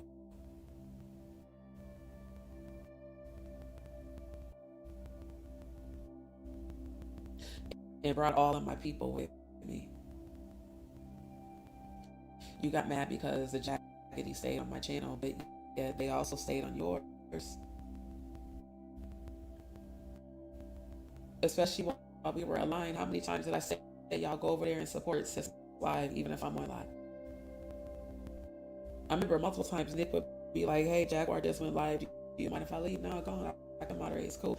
I wasn't a hater, bro. Like, I wasn't like, oh, no, don't go over there. I was like, yeah, man, go support her. That's how I found out about Paperwork. Because she did the live with him and Shane Brown. Shane Brown was investigating the Whitney Houston shit. She's like, do you make sure you bring everybody over to Paperwork party? I'm going to be over there. Okay, sis, we're going to pull up.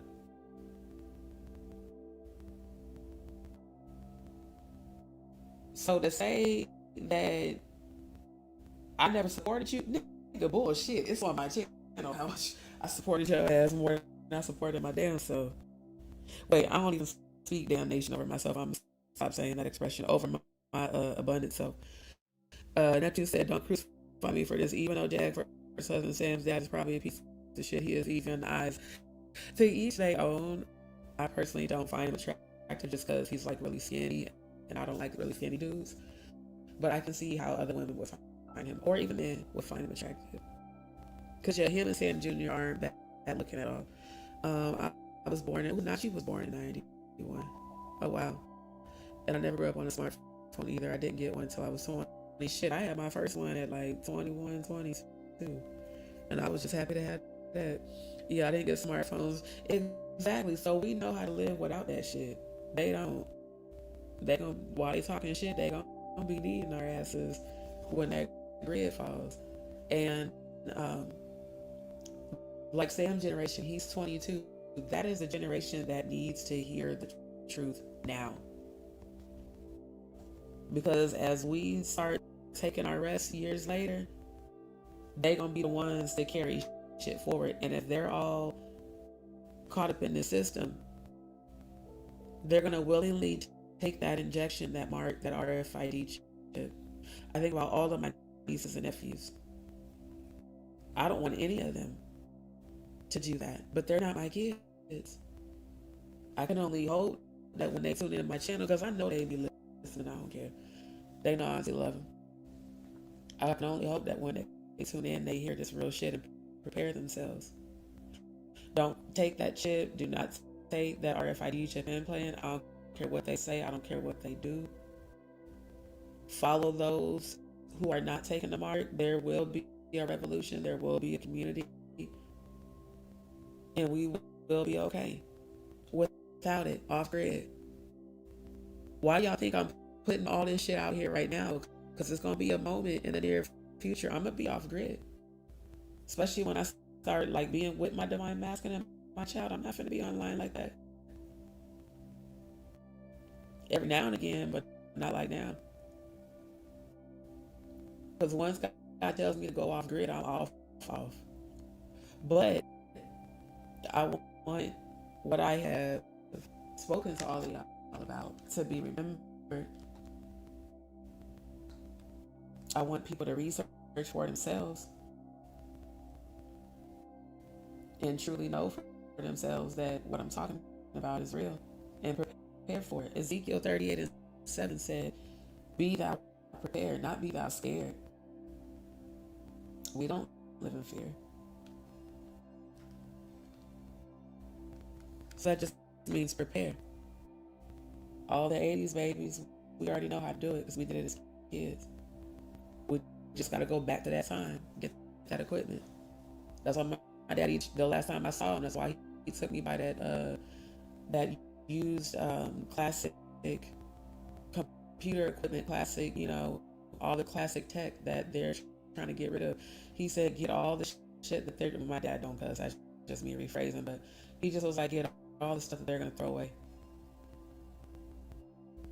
He's like, and you're smart enough to know how to build, which I do. I know how to build wireframes, and I know how to code HTML5, CSS3, and JavaScript, and SQL, and Bootstrap. Again, I'm a techie nerd, so, and I taught myself all that shit in school. So he showed me exactly what to do. There's even going to be a way that a new grid can be created for the rebels, the ones that aren't going to take the mark.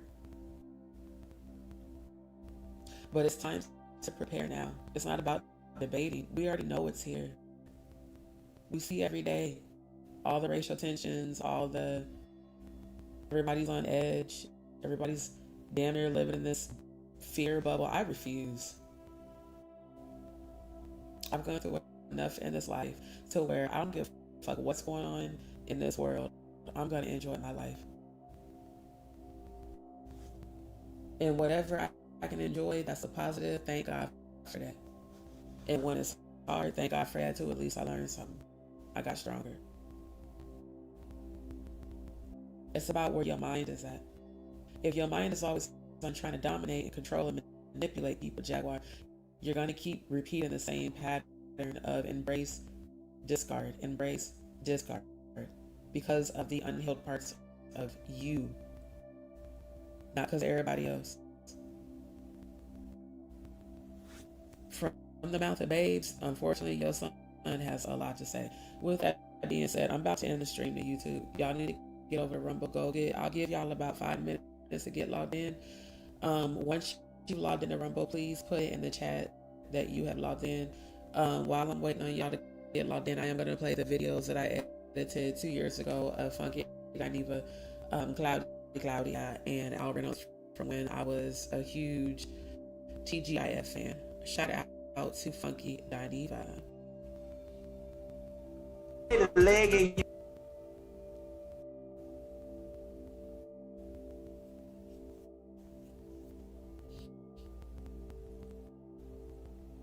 Did it? Oh, it's fine.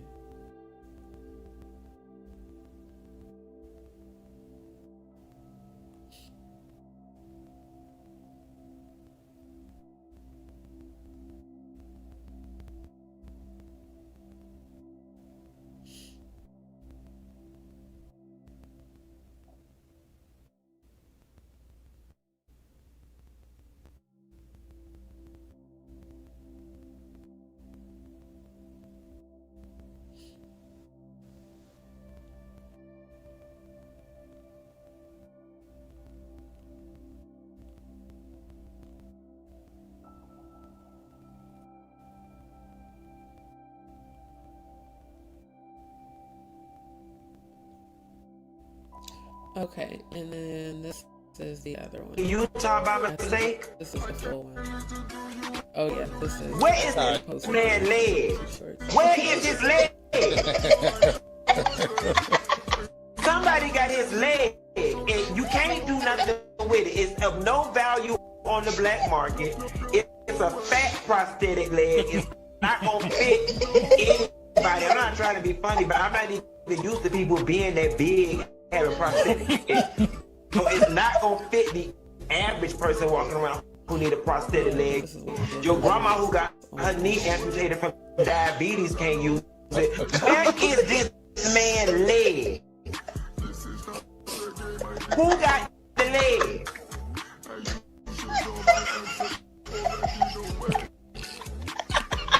Somebody got it. I'm gonna take y'all's advice and move on. I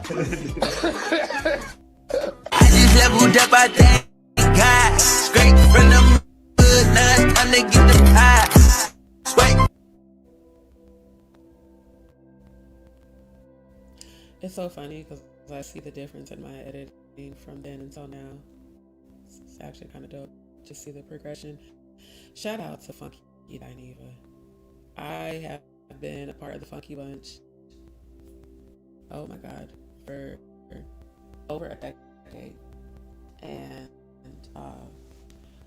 I'm so happy to see where he is at now, and I'm excited to see what he's gonna do next. Like I said, Funky, if I was you, I would do a new show. I don't think I would try to do a remake of TGIF, because it really fucked up a lot of fans like me. I just don't know that it would be as successful. But if you're gonna, I'll say this, if you're gonna work with Claudia again, make sure she's solid. Because one thing about her she seems to be really good at is flipping the script on people when they try to hold her accountable. Like Claudia is always playing victim after being a mean girl. It's the weirdest thing. You're the mean girl to people, but then you're also the victim at the same time. Okay. I do think, I don't know how y'all would do it without Al. And I know her and Al can't stand each other, especially based on the shit she kept saying. See, the problem I have with it is how emotional Claudia got, and then the behavior that she did at such a big age. All of the back and forth on Instagram and Twitter and YouTube. She keeps saying, people are always blaming me. Why do you always have to play the role of a victim? Like, maybe you grew up seeing your mom do that. That's the only thing I can think of. Because, like, why are you always the victim? We all watched that episode of Armand's quote-unquote roast of Al. That was not a roast. That was him exposing shit about the business. That alone was unprofessional and messy as hell, and you sat there and laughed. So my opinion of you is that you can't be trusted, and if I was him, I would not be trying to be back working with you for real. I would have to watch your ass for a while before I even trusted you again. But then again, maybe I had a deeper relationship than that, I'm all for making up. I'm just not for people being fake because they think that making up can bring them exposure that they otherwise can't get on their own. And that's just my opinion. I will watch the rest on replay tomorrow. Good night, my love. So what I'm going to do now, like I said, is end the YouTube stream. Let me get, because I'm going to give my full analysis of what I screen recorded. And again, all video content that we're reviewing is covered under the Copyright Act. That's why I changed the banner for fair use. Once it's on YouTube and it's out there, it is fair use, just like the content of mine that people shared, even though they shared my identity information. And now y'all gotta deal with those criminal charges because y'all a bunch of dumbasses for doing that stupid ass shit. Every video is covered under the fair use clause, again, for the purposes of investigative research, criticism, commentary, education, and entertainment. And for me, just also analyzing this footage, and above all, me giving my reaction. As I said, all commentary on my channel is alleged outside of my real life experience. Jaguar invited me to that safe house and then getting angry when I said no, it's a real life experience. I don't have to say alleged. That actually happened. And she got upset more than once. And I just could not, for the life of me, understand why you would get upset that I don't want to move into a house so that I can experience a real life version of the movie Taken. So as far as I'm concerned, these safe houses that y'all are taking women to could very well be some of the places where you are holding victims for sacrificial ceremonial preparation bullshit. And if you could get rid of me, you could get rid of anybody speaking on the satanic ritual calendar that, by the way, every single time you were on panel with me, as soon as I brought that calendar, you found a reason to jump off panel, even if Odell was still there. And it was pointed out to me by several subscribers, including a lot of yours. They said, D, have you noticed every time you bring up that calendar, Jaguar jumps off panel? Not only did I notice it, I saw it in the 5D, of course. Plus, again, I'm an empath. I can feel you. Makes you very uncomfortable. Why? Because maybe now you realize how much you expose yourself on that video where you left all those voicemails for Goomba. And out your own mouth, not AI, you said they're not going to need me for this one.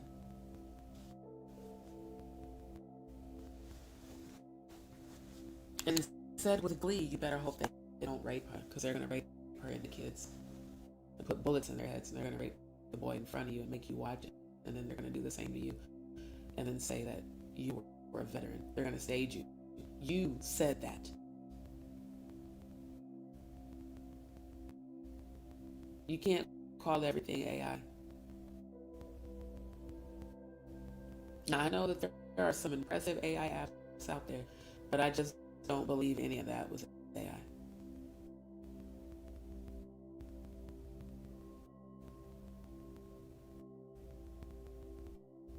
So, why have you never publicly given an explanation for the things you said on every single one of those voicemails that you left? In no way, shape, or form am I in agreement with either one of you. I don't give a fuck about you. I don't give a fuck about Goop. I look at facts.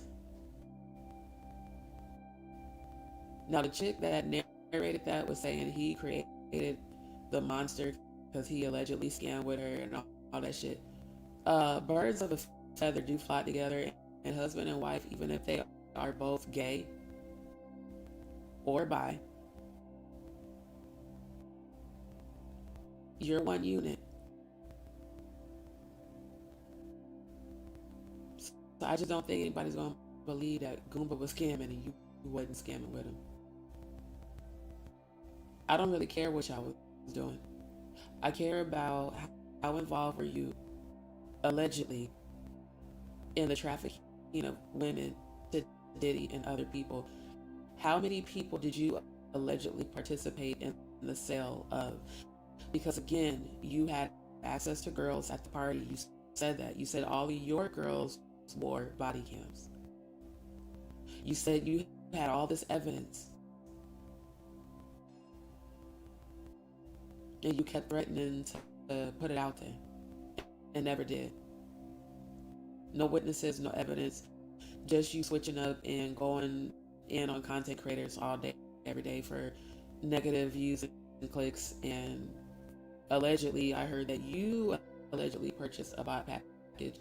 I wouldn't put it past you at this point because that's how desperate you are for narcissistic supply. Validation. Oh, I miss people. These white women at the Clive Davis party cried when they saw me. I don't want to be back a part of the industry, but I miss that feeling. What do you mean back a part of it? When did you leave?